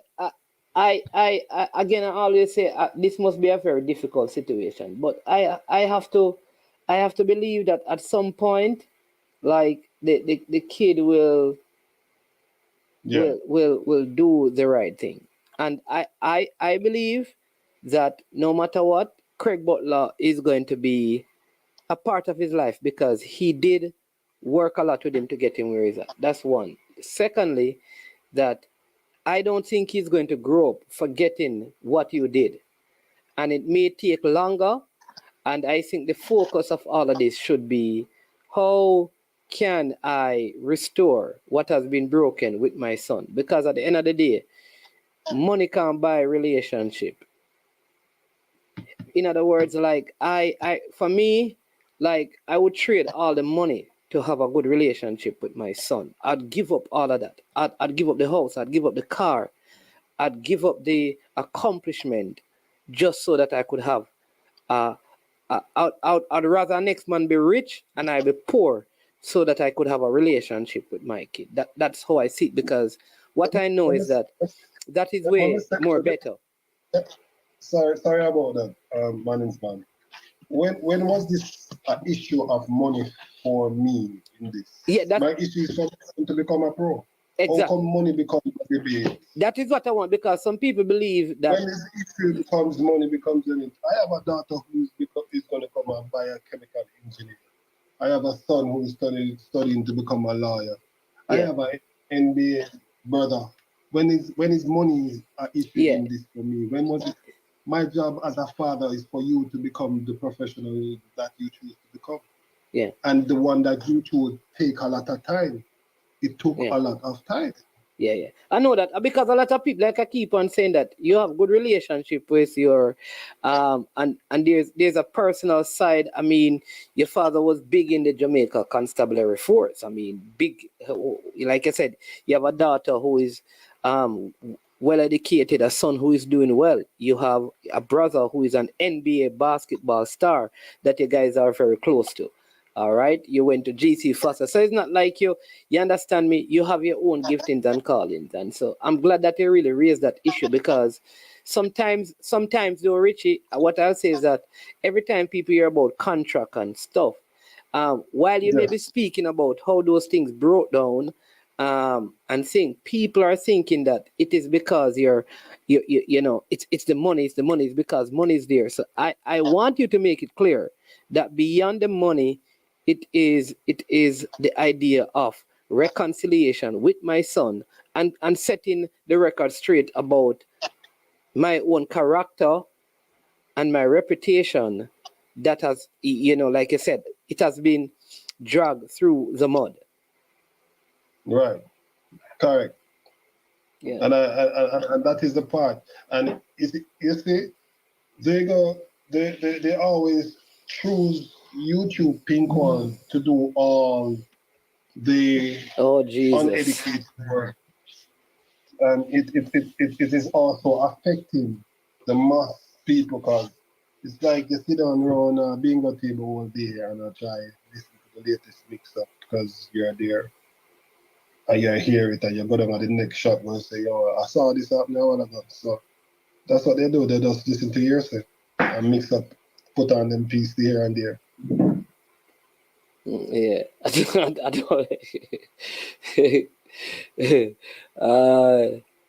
don't. My name's Man the Pink one. Listen, people. Oh, no, I don't know. Let me see this. Dockland, I don't know who is Pinkwall was. I don't know, and I don't get involved with them things. I don't have a clue. I don't even know what is Pinkwall. So I don't know. So let's keep that out of the conversation because we have a call. We have a caller. So Richie, here's what, because to take the call, I think I can't add them to the call because you're going to end up you're going to end yours. Man. You can go, yeah, man, you can end mine, man. Yeah, man. Appreciate you coming on. Yeah, man. Appreciate you coming on and sharing. And at the end of the day, listen, you have to understand that no matter what you say, there's a group of people who will not agree with you. Some will agree with you. And I know. Yeah. And so you can't, you have to just stand for what you believe, or stand for what you know, and do that. Yeah. Man. Even Jesus, them crucified, and Jesus did so much good. So who am I? Have a good one. Yeah. All right then. Blessings, man. All right. So there you go, people. A call was coming in, but when we on one call we can't take. So let me see if I can call but the caller, and then some more info to share with you. It is Super Friday. We only have 2 super stickers and super chat in total. Where are the other 8? Come on, people. Hit the like button, subscribe and share. Caller, good afternoon. Welcome to I Am Sure Sports. You are live on air. Yes, my name's Ogon. I am here, man. Blessings.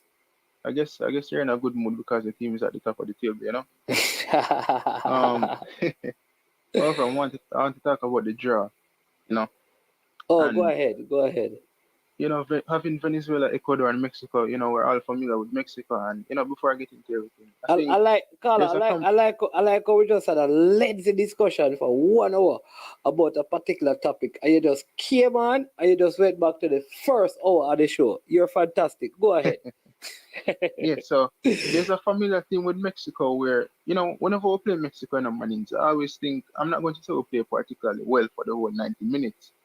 At times, we do create chances where, you know, we don't finish them. And this is not only Mexico, but a variety of teams. And we always say, you know what, this is going to come back to bite us when we don't finish the chances in front of goal, right? So I think on one hand, it is good being in a group in Mexico because there's that familiarity with them, you know.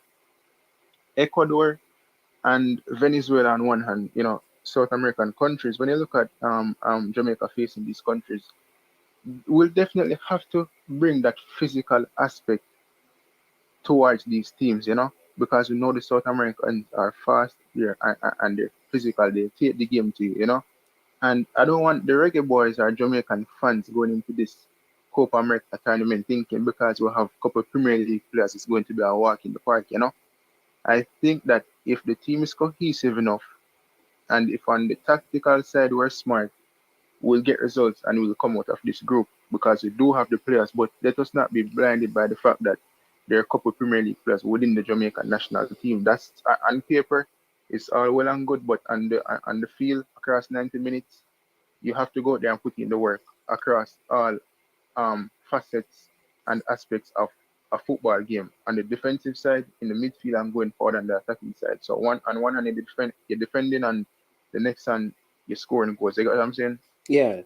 So, however, I think it's a great group for Jamaica. And let me tell you, I feel like a lot of these players will be up for this tournament because it's the first major international tournament for them, you know. And we just have to go in there with a positive mindset. And I'm the kind of biggest, glad that and the biggest, because you yeah, could the you biggest could for a lot play of them, you know. you could play in the World Cup and don't even have the opportunity to go up against the Brazils and the Argentinas of the world. So this probably, because you could end up in a group where you don't meet any of those teams and probably you don't make it through. So this is probably second to the World Cup in terms of its magnitude, and the caliber team that he will be up against. No, definitely. And you don't want to make a statement, you know. But I was going to make a point. I'm glad that we're not in a group with Brazil or Argentina or some of these teams, you know, because I don't want us to go in there thinking that it's a friendly and we're going to look for Messi and take pictures with Messi or Neymar or some of these guys, you know, because that mindset against any opposition team in any major tournament is just the wrong mindset, you know. And I don't want to say I'm of the belief that some of these players are of that mindset, but I know they're not the strongest in having that mental fortitude to go up against these teams and really state the claim against them on the pitch, you know. So on one hand, I'm glad that we're not in a group with some of these like historic countries and football inside. And my last point is money. I didn't get to watch the Man City game, right? With Aston Villa. That the day it was playing. However, I rewatched it this morning, right? And boy, I have to say, Leon Bailey Mannings, Jesus. Jeez and peas. You get me, I say Mannings? Yes. The man of a game and a quarter and a half. May I tell you, the skill set when I see Leon Bailey lay down on the pitch against Manchester City, I never think that the man did have that in his arsenal. You get me, I say? Not Hey, saying I never think him did have it, you know. careful how you use Leon Bailey and Arsenal in the same sentence right here now. Oh. Careful. Careful. Well, watch out. I hope whatever is in his arsenal and the locker, The man bring it still out go back against go use the Arsenal, no same. man. The man is the same word again. What? Yeah? Here's what's going to No, happen. I'm telling you, the man have a piece of left foot there, no man. Yeah, he's going to have a very good When game we see the against man check Arsenal, back the man. ball But on the Arsenal left going foot to and win, then he man. check back the when we see the man check back the ball on the left foot and the right foot and him turn inside out and go, man, I'm seeing take guard up on the byline, you know, man. And he might put some quality crosses in the box. So till me I say, yo, no Aston Villa playing in the box. Me I say one time ball come to him and he send it cross the face a goal to Magin. Put in Magin at the 18 box and me I say, yo, it's a goal this now. So And he missed. how You get me long? I say? Yeah, how long have you been following Leon Bailey? Like watching Leon Bailey? Well, I mean, obviously I watch him, but I've never watched him to that extent. You get what I'm saying? Because I'm a Manchester United fan, so. Oh, you see, it's anyway, you not used to like, watch him at Bayern Leverkusen? no, I hardly watch that league. You get me? I say? Okay. It's just the Premier League I'm focused on. Week in, week out, it's just the Premier League. I've seen games of him, you know, but I guess it's just not games where he showed those performances. You see me? However, last season when he was in the Premier League, I did watch him to a large extent because last season I saw those skill sets, you know, but I'm just saying, yesterday against them, or the day before yesterday, he was just amazing, man. You get me? I say? Yeah. It was just amazing. I'll say this to you still. I watch Leon Bailey at Bayern do way better than this, I'm telling you. Mm-hmm. But I think he has been in good form, you know, but of course, you know how it is with me. I want all the Jamaicans to do good, but of course I support Arsenal. So Once it's not against Arsenal. No, I want them to do good against. I want Ethan Pinnock to play good against Arsenal, but Arsenal must win the game. I'm glad that Amari Bell had a good game, but I want Arsenal to win. Same thing with Aston Villa. But it will be a big game. We're trying to get a couple of persons from AFTV on the channel either later or tomorrow to talk about, you know, just the matchup on our EPL show. So we're hoping to do that later. A couple of persons from AFTV, if they're available, they said they would jump on when we discuss the game, because there are other factors, you know, Unai Emery, Mikel Arteta, and all of that, you know. So yeah. Yes, it's definitely a good matchup going into this game. It's a quality Arsenal team, you know. And as you all know, at Aston Villa, 14 games they've won at home now. So it'll definitely be a test for Arsenal. But listen, man, you guys just have to capitalize on the fact that City is not doing particularly well, and you know Spurs dropping off. So you guys just have yourselves to worry about, you know. But that's all I have to say basically. Yeah, man. All right, thanks for the call as usual and respect. I mean, good pivoting of the conversation, you know.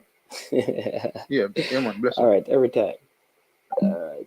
Yeah, so people, we have a couple of things we want to talk to you about because I wonder if I can. Yeah, I wonder if we can. Oh my God. Let's see. I wonder if. All right. So let me tell you, right? So later, we there's an ongoing discussion on the airwaves, and a few of my friends that go by there were in a group called the Elites. Used to be in that group, and here's the thing: they want to discuss it where they can have more time. So they are supposed to be here later to discuss it. It will be very interesting. It will be in the format of a debate, two versus two in sort of a debate. So I don't want you to miss that one. All right. Also, we're hoping, like I said, to get some, um,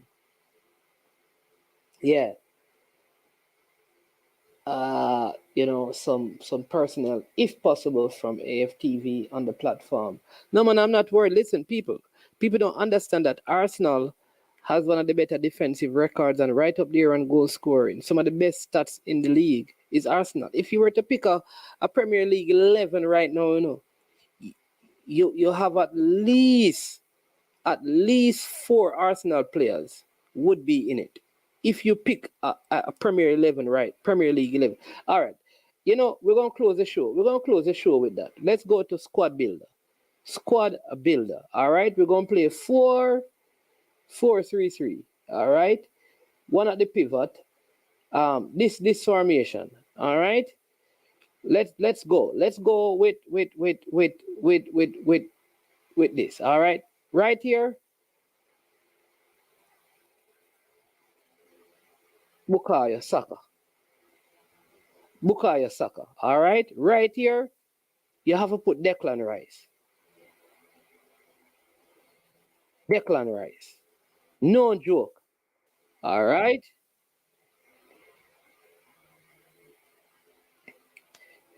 Peter, welcome to the show. Yeah, Good man. afternoon. William Yeah, good Saliba. afternoon, man. Yeah, man. I just trying. Yeah. All right. Yeah, man. Yeah, man. Good afternoon. So, no, yeah. yeah. Greetings to everybody. I was listening to the conversation with Richie, and boy, he's a strong man, He's a very, very strong individual. I respect him, I have two sons, 123 and 110. Obviously, different relationship. Similar situation was done to me with my elder son. Yeah. Big difference is, his mother got jealous when I remarried. And then she just continued to drive a wedge between he and I.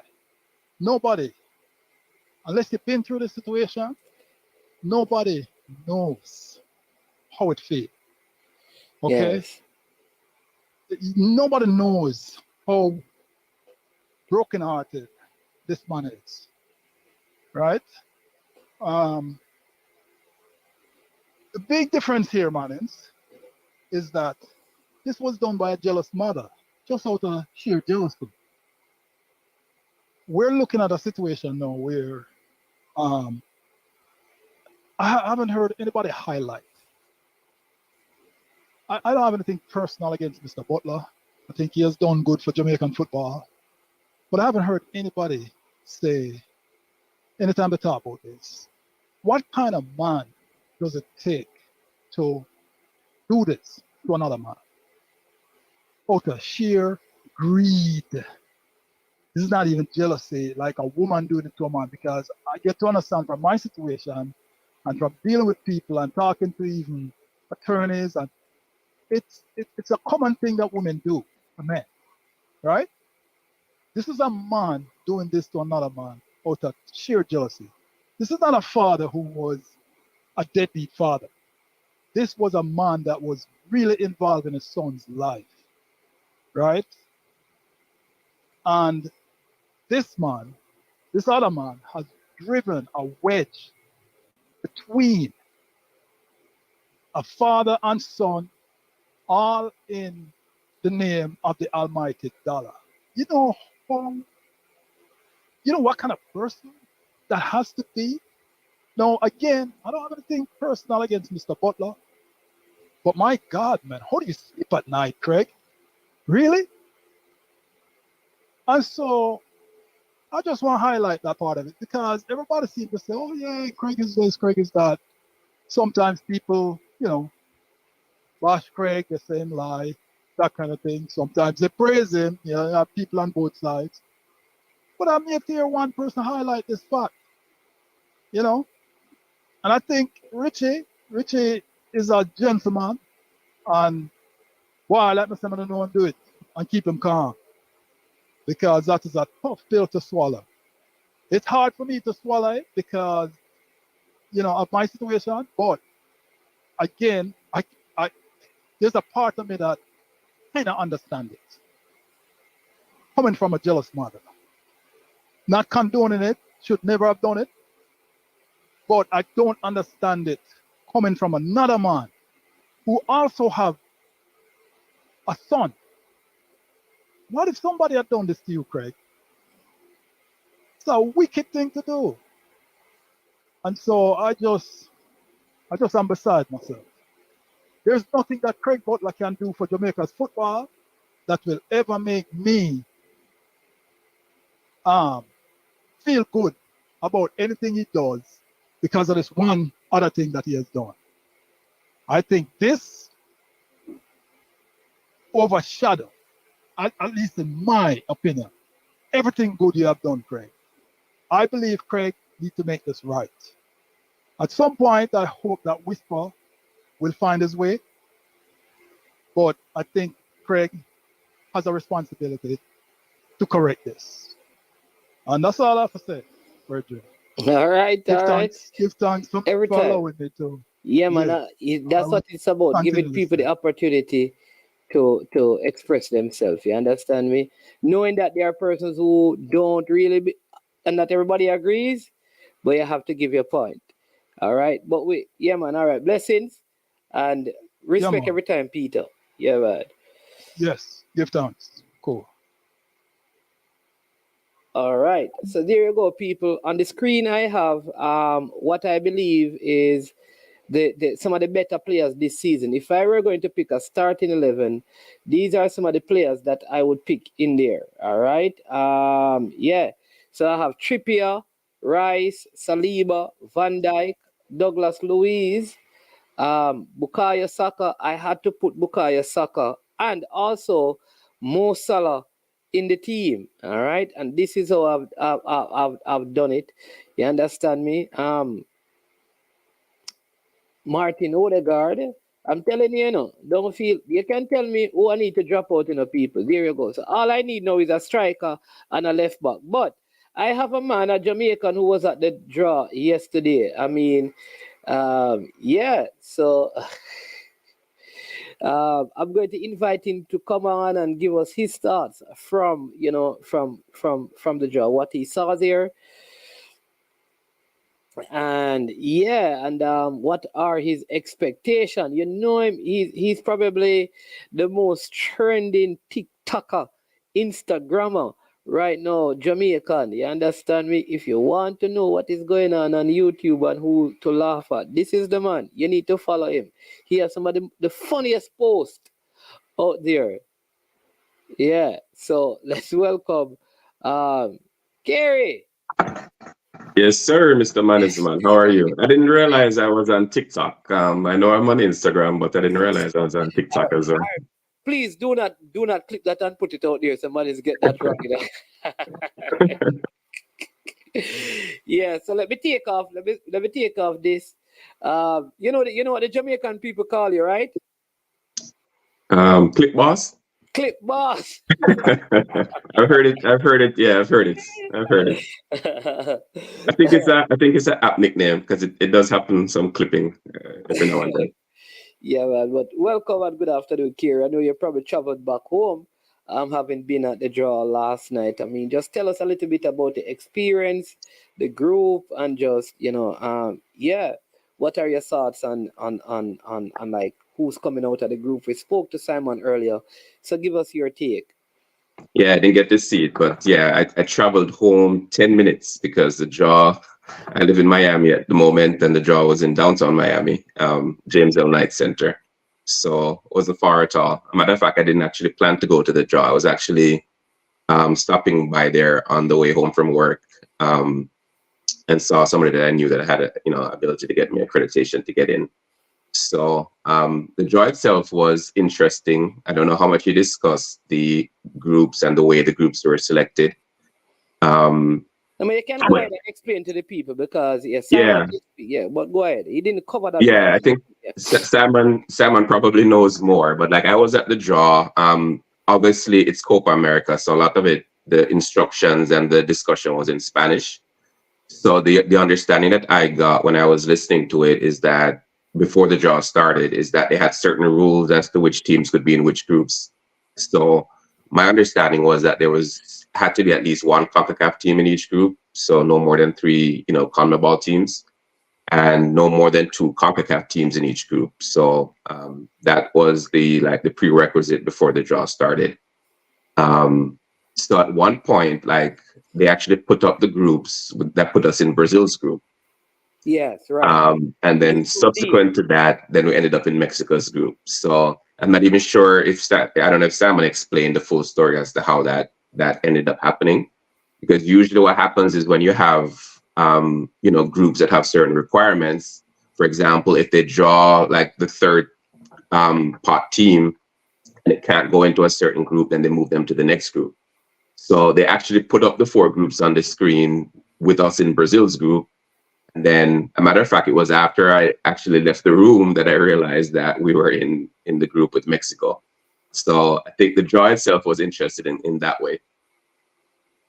Yeah, but and I think they were saying something about how many teams from a particular confed in the group. So we ended up in Group B, which many people believe it's a way more competitive group because it is Jamaica, Venezuela, Mexico, and Ecuador. We kind of went through the fact that we have done really well against Ecuador. I think we have had 2 losses, 1 draw, 4 wins against Venezuela. We have a couple of draws against Ecuador. The last game we played, Simon shared that we lost 2-0. That was a game that Jaden White, I think it was in 2018. I think the last time we played Venezuela, we defeated them. And as you know, Mexico, the last set of games in Mexico have been good, except for the loss that we suffered in the semifinals of the Gold Cup. So, and the coach did speak, and I mean, from what he said, he has confidence that all teams can take points in the group from all teams, which gives us a good shot of going through. Now, if we top that group, we play the winners of the group that we place. If we top the group, we play the second place in Argentina's group.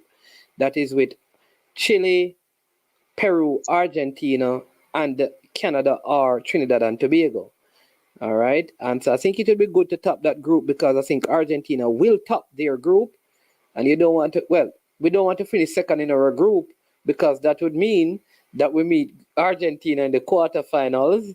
So if we can avoid that by topping the group, I think that would be good because I think we can beat either Chile, Peru, Trinidad, or Canada, and that would send us into the semifinals. Wow, you're thinking about semifinals. Semifinals already. But yeah, I would be comfortable with us getting out of the group. If we win the group, that would be wonderful. But even though we've had maybe some good results against these other teams, these are still very strong teams. And Ecuador in particular over the last few years has gotten a lot stronger as well. So not a walk in the park. I don't think any group that we got would have been easy because I don't think you can get easy groups with the best teams in CONCACAF and CONMEBOL, which is such a strong confederation.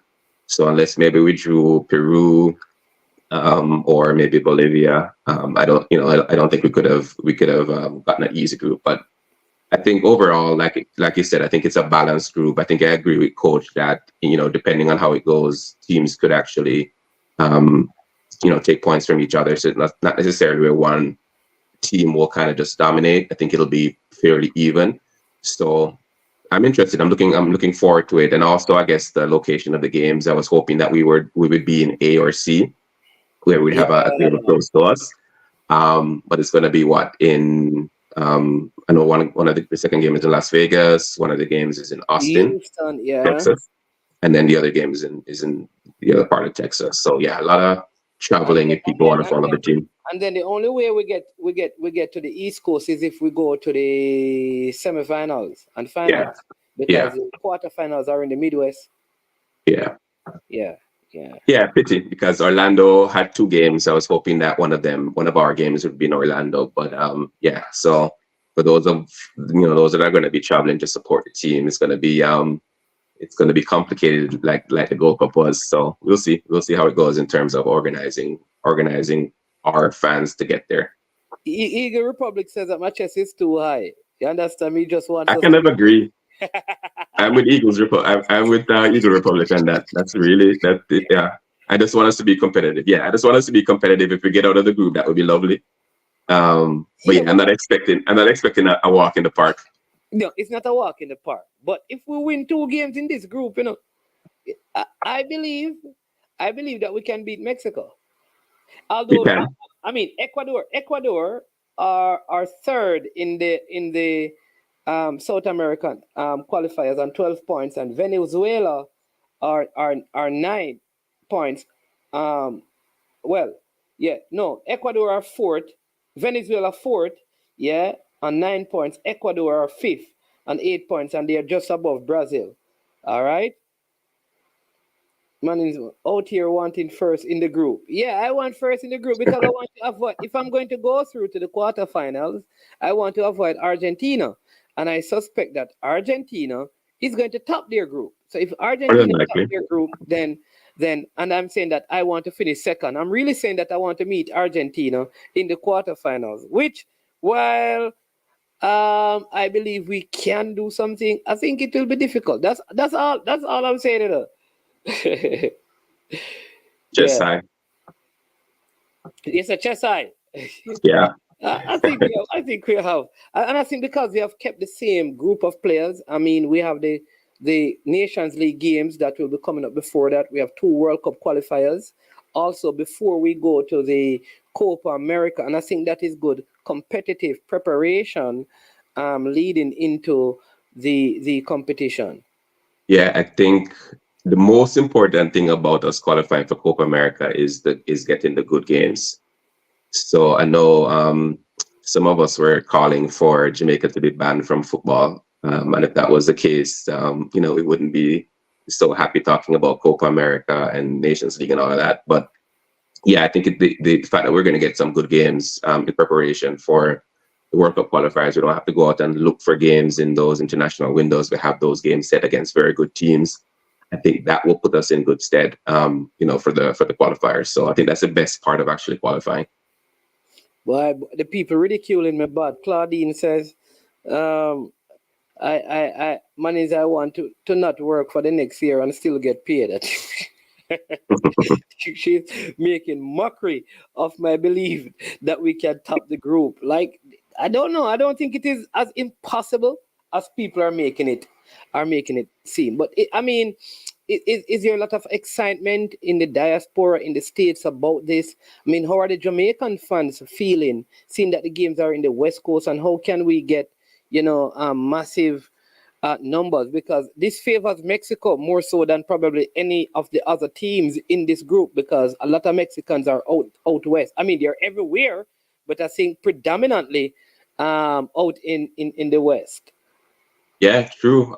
Just like we did for the Gold Cup, where the games were kind of spread out. It wasn't like the Gold Cup before, when we had our group in Orlando and we could have a couple games there, so that we could plan to be in one location. So obviously it's difficult finance-wise, especially for those of us that are on the East Coast or that are going to be traveling from Jamaica, to go to Houston or to go to Las Vegas, which is pretty far away. And all 3 games are, I think it's the if you can correct me if I'm wrong, but I think it's the Houston first, and then to Las Vegas, and then back to Houston for the games. So it's going to be challenging. I know, for example, we have a group for the Gold Cup that we did some planning to see if we can get the fans together to have enough of us there to support the team. So hopefully we can do something similar. And then more broadly, I think just people kind of planning now that they know the dates, they know the locations. Obviously not everybody's going to be able to make all 3 games, but if we can plan to see how many we can get at a particular game, and then the same for the second one, the same for the third one. Because it's going to be difficult for us to get a lot of support based on locations, based on the group that we're in and the locations that we ended up. Because the third game is in Inglewood, California, I think. Yeah. Our third game is in California? Yeah, the third game, yeah. Okay. England. Yeah, and the tickets have gone on sale. Oh, I didn't realize they were on sale. But yeah, usually pretty much right after the draw, they will open them for either pre-sale or sale to the general public. So yeah, so we can start. Everybody can start planning now that they know the dates and the locations.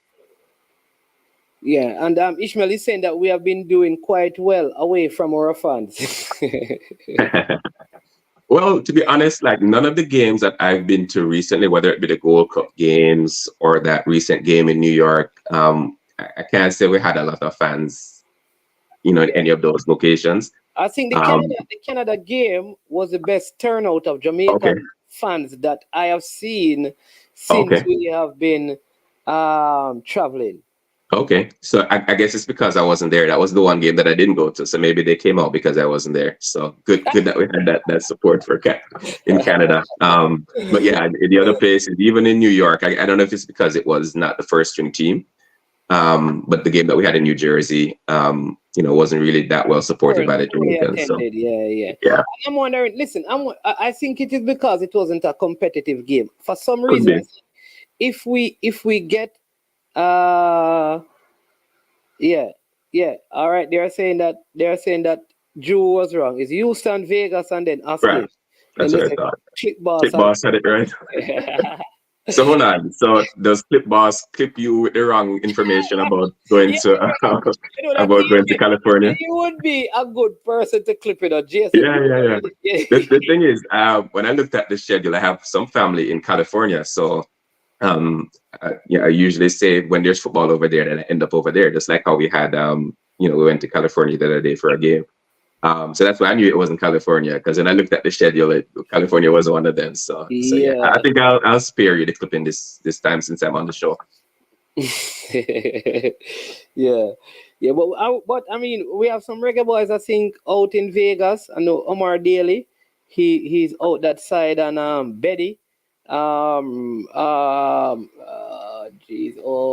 can I? Atal Franklin is out there. Mm-hmm. I think we have like players like Gregory Messam out in Houston, and who again? Oh my God, there's a few of them out in that side as well. So we may be able, to pull together some level of support out there. But I think and Omar was at the New York game. Omar Daly was at the game in New York. So yes, he was. Yes. Good for you to tell me that they're there though. So now I don't have to get hotels. I can stay by Gregory and Omar. But hopefully they can help us to organize the support there. Yeah. And for persons who are asking, there is a group that there's a WhatsApp group with persons who maybe not all of them, but most of the persons who travel to the game, they are in that group. Kerry is a part of that group as well, and I know they have plans for the Nations League and stuff. So you can let us know. And then also one of the players who was at the trials in the States, his father, Lulu, Andrew Lewis, you met him. He is in Houston. Oh, yes. I remember they came from Houston all the way down to the trials in Florida. He's from Manchester. The best parish? I don't know. Oh, the best parish on the South Coast. Oh, on the South Coast. Okay. Maybe I'm biased though, so I don't think I can give a good opinion. What's the best parish on the North Coast? What's the best? Yeah. St. Anne. St. Anne. Oh. How predictable? Predictable answer. Yeah. All right. Drew says, add me to that group, please, Manins. All right, we'll do. And then Jason Gooder says, careful with the WhatsApp group. The people, it can cause. I know what's funny. Is Jason in that group? No. Jason not gonna get in the group, you know. Because I actually agree with him that the WhatsApp group can cause issues. So yeah, I'll leave it there. Yeah, I'm telling you, Kerry, we know. Yeah, but yeah. Sometimes I think about this whole thing, but there are some good people. For sure. In that like I said, because you're going to travel, it's always good to kind of have that um kind of dialogue with the persons so you can, because I know a lot of them work together, but everything has its problems. You just have to manage what you do well. Yeah, but listen, I think it's exciting times for the male side of the football with all that is happening.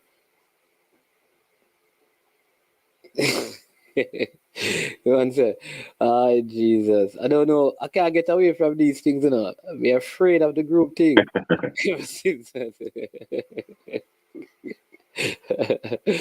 Yeah, but listen. So what I try to do in the groups is to stick to What the what group the is group about. was for. Yeah, so the group was for traveling. So I try as best I can not to get into the controversy and to try to just post things that people may want to see. Like if I'm at the draw, I'll put some stuff in there, that Yeah. people may want to see from the draw. And let me tell you, Concentrate on that. Kerry is a good groupie, right? That's what he does. He's very specific. If the group is about travel, if it is not relating to that, then there's no conversation about it. And that is it. And that is how it has to be. All right. Yep. Yep. All right. Yeah. Yeah. So yeah, man, but any other thoughts? Well, I was just going to say the draw itself was interesting because of the people that were there. So you know how these football organizations do it. They have a lot of former players. They try to be player centric. So you have a lot of former players there. Diego Godin and Dida and some of the famous people that helped with the Ronaldinho. draw. Ronaldinho, yeah, was the main person that was actually doing the draw. So it was interesting in that way. The organization of it was really good, except for the actual draw itself, I thought, because I'm not sure how the actual draw happened to where you actually pick a set of groups and then change it afterwards. So I wasn't super impressed with that, but I was super impressed with everything else, the organization of it, the people that were there, the security, everything was good, I thought. So I just like to send one last shout out to those that were saying that we should be banned from playing football, because I see, obviously they're celebrating with the fact that we're in the Copa America, we're in the Nations League finals. Kerry, So the fact that we're in it, that was this is the thing, you guys come on my platform, and you guys yeah, pick man. all the fights, It's and needed. you leave bunnies man out It's not a it's not a fight because it's my friends them too, but I think we have to also I say it all the time. YouTube is one of the greatest inventions for football, democratization of football information. So a lot of people can come out and provide more information than probably the mainstream media would. But I also think YouTubers also have a responsibility as well that goes along with that, with the benefits of it. And I think it's important that we don't mislead our fan base, because you don't want the fan base to end up with wrong information. So I think that's why I kind of mentioned that. But yeah, if we were banned, we wouldn't be playing in any of these things. So yeah. Manins man, how does Kerry feel about the lack of content from the flitters? I meant to ask, because I haven't been following the YouTube as closely as I was before. But yeah, I noticed a lack of Flitters boss around. So but that's okay. He ended up on Facebook, so we had some nice conversations on Facebook as well. So apparently he's interested in women's football now. So that's good. So I'm not sure what changed, but it's good that he's now interested in women's football for whatever reason. Yeah. Besides Michael Hector, who else from the current Reggae Boy squad has Copa America experience? Ooh. No, I think it's probably Hector alone, 2005, because the last one was 2017. Andre Blake didn't play? I think Ricketts was there, but if he was probably in the squad but didn't play. Okay. Yeah. Why are the Houston tickets so expensive? Oh, Houston tickets are more expensive? I haven't looked them up yet, so I don't know. Oh. I would have expected the tickets in Las Vegas to be more expensive. But I don't know. I don't know if it's, let me tell, Houston. I've been to a game in Houston before. I don't remember what the size of the stadium is, because I think a lot of times the ticket prices are going to depend on whether it's one of the big stadiums or one of the smaller ones. Oh, and Claudine, you're asking about the latest. I did say to you that I will tomorrow. The meeting is supposed to be today, so tomorrow I'm going to invite Cranky again. We're going to speak to Mr. Chung to find out what happened and make sure I'm giving up. So Friday ends in Jamaica at 12 tonight. So after that, that means tomorrow. Yeah. Blake was in the squad, but he didn't play. Yeah, I believe so. Okay. Oh, somebody saying that Kerry is a good group, man. Talking about being in the WhatsApp group. Yeah. Part of love. Yeah, man. All right, 20 minutes to the Walker Cup finals indeed. Kerry, let me ask you this, because you follow schoolboy football. From Technical High School of Westmoreland is traveling to the National Stadium to play against McGrath of St. Catherine. What are your thoughts on that? Yeah. So Ben Francis, the Costa Cup, the Manning Cup, the Champion Cup, the Walker Cup, the Olivia Shield, everything. The under 14 finals, the under 6, all of them are being played in Kingston. Yeah, I think it looks bad. So I guess you can look at it from the two perspectives. The first perspective is that we really shouldn't have Ben Francis Cup and the Costa Cup in Kingston at all, because our football generally has been too Kingston-centric as it is. So we should be looking to play those games, in the rural areas. I guess the other side of the argument is venue, right? Because ISA is looking to maximize their revenue. And they would normally hold it at something like maybe Catherine Hall, or maybe I don't know which location they have that's suited. Didn't Stets play the final of the last year? Costa Cup last year. They did. I actually and Central. And I actually don't think Stets is a great location, but I would have actually preferred to see it at Stets in the National Stadium.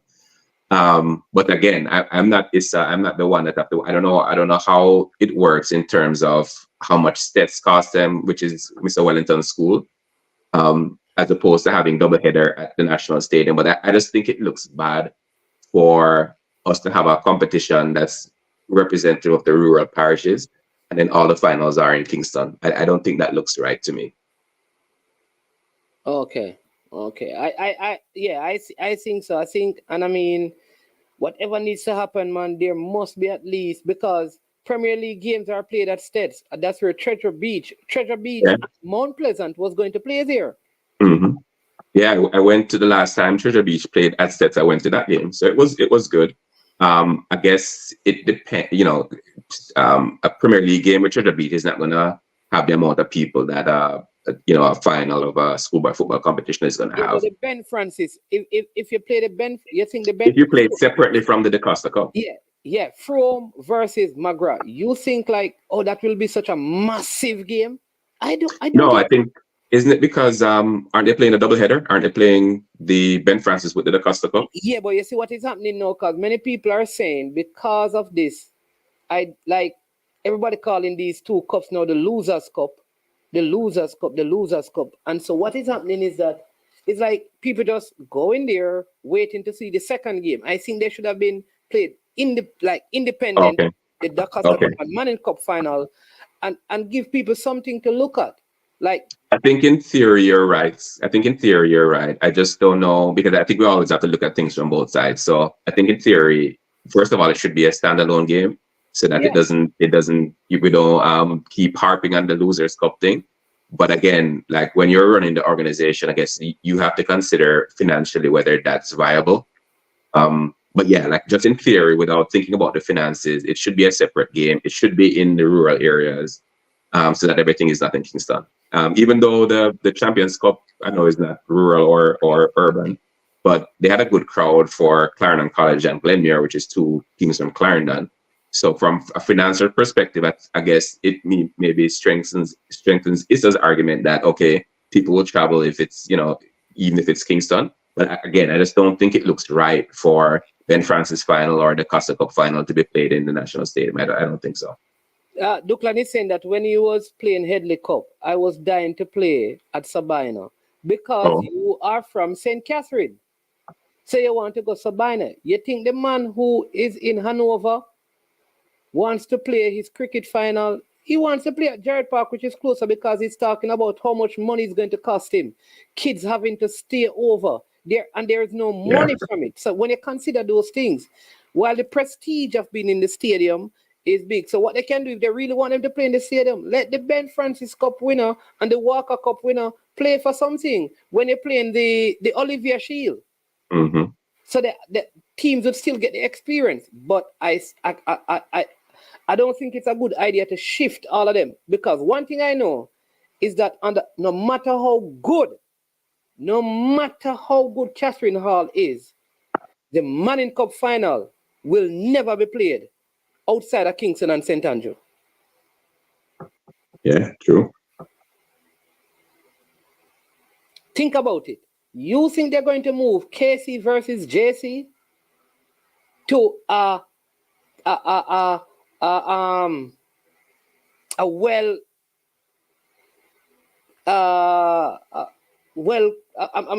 well cleaned, prepared, ready Catherine Hall? They would not. They're not going to take Woolmer St. George's there. They're not doing that.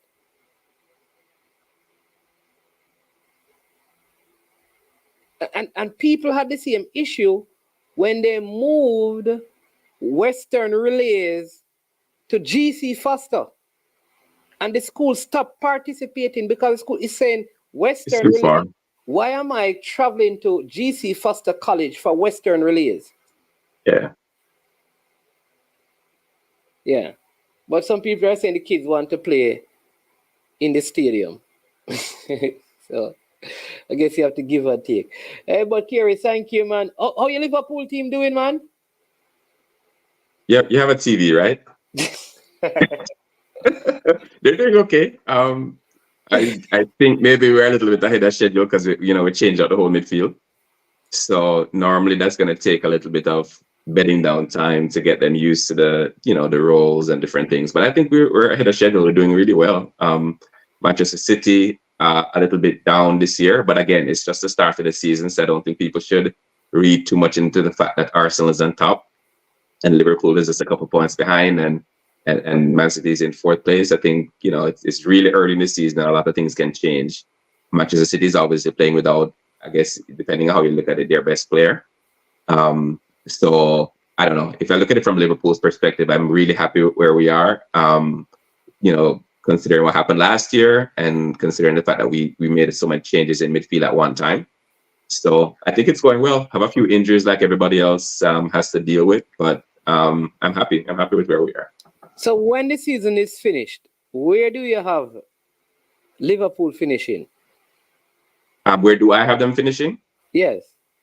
Depends on how much points they get, right? I'm not a big predictor. So the first step, obviously, is to get back into the Champions League. That is a key. To get back into the Champions League, not only because of the prestige of playing in the Champions League, but also because of the money that it brings to a club like ours that's not spending as much as Arsenal or Manchester City is. So yes. So it's important for us to get back into the Champions League first. Hold on. Didn't you buy a midfielder in McAllister? Yeah, we also bought Szoboszlai. Right. We also bought Endo. And what's his name? That guy from Gravenberch. Right. All right. So that's 4 right there, no? That you bought. So how you talking about not? That's an entire new midfield you have bought. Yeah, that's because we lost an entire midfield, right?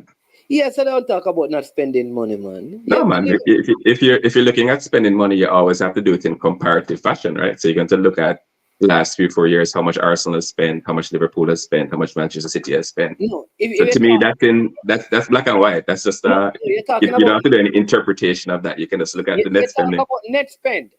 Yeah. Like because you sold players and probably got more value on those sales than probably at Yeah. Arsenal. So the spending It's is always right it's always around about net spend. It's always about net spend. It's how much you take in and how much you pay out. So if you look at that, Liverpool is not going to be very high in the league at all. Not only among the teams that are competing, but also among some of the teams that are normally considered smaller teams are also spending more than I Liverpool. hope, I see Claudine saying that what kind of question you're asking, man, Liverpool will finish first. I am glad that the Liverpool fans are coming out, but I like DV Group, it says they will move KC versus JC to Miami before carrying it. I don't mind if they move it to Miami, closer to me. No, I'm not nervous, man. I believe that Arsenal will finish the league right where they are right now. Okay. Yeah, that's it. So I can't say yes or no because we don't know what's going to happen between now and the summer. So we'll see. Hala Madrid says just mention the name. Real Madrid and Liverpool starts to shake like a 10.5 earthquake. I thought we were talking about the Premier League. How Real Madrid come into this? yeah. No. But Kira, thank you as usual for coming on. I mean, the people really like the work that you're doing. They like your stuff on Instagram, and I always tell people, man, you always find a way of being at the game, no matter what. And that's one of the things I like about you. You're not affected by all the other stuff happening in the football. You really bring them up, you really discuss them, but you always support the team. And I think that is something that fans need to realize, that win, lose, or draw, under 15, under 17, without even questioning who is selected, why they were selected, you turn up, male, female, everywhere. And that's the kind of fan that we all should aspire to be. Yeah, man. I think it's the reason that I do that is because of experience. I've been, close to football administration for a long, long time. So I understand what happens, especially around election time.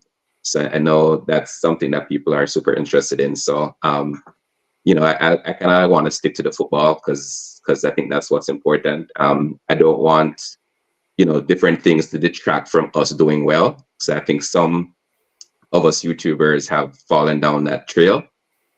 So, to each his own. So, like I said, follow me on Instagram, Carey, CARUI_COY, if you want to see some interesting posts. And finally, just big up to my friend Flitter's boss. I hope he's doing well. All right. You did not come up with this pink wall business. I hear this new pink wall business. Pink wall? I don't even know. Yeah. I don't know what it is now. Oh, because I heard Richie saying something about some pink wall.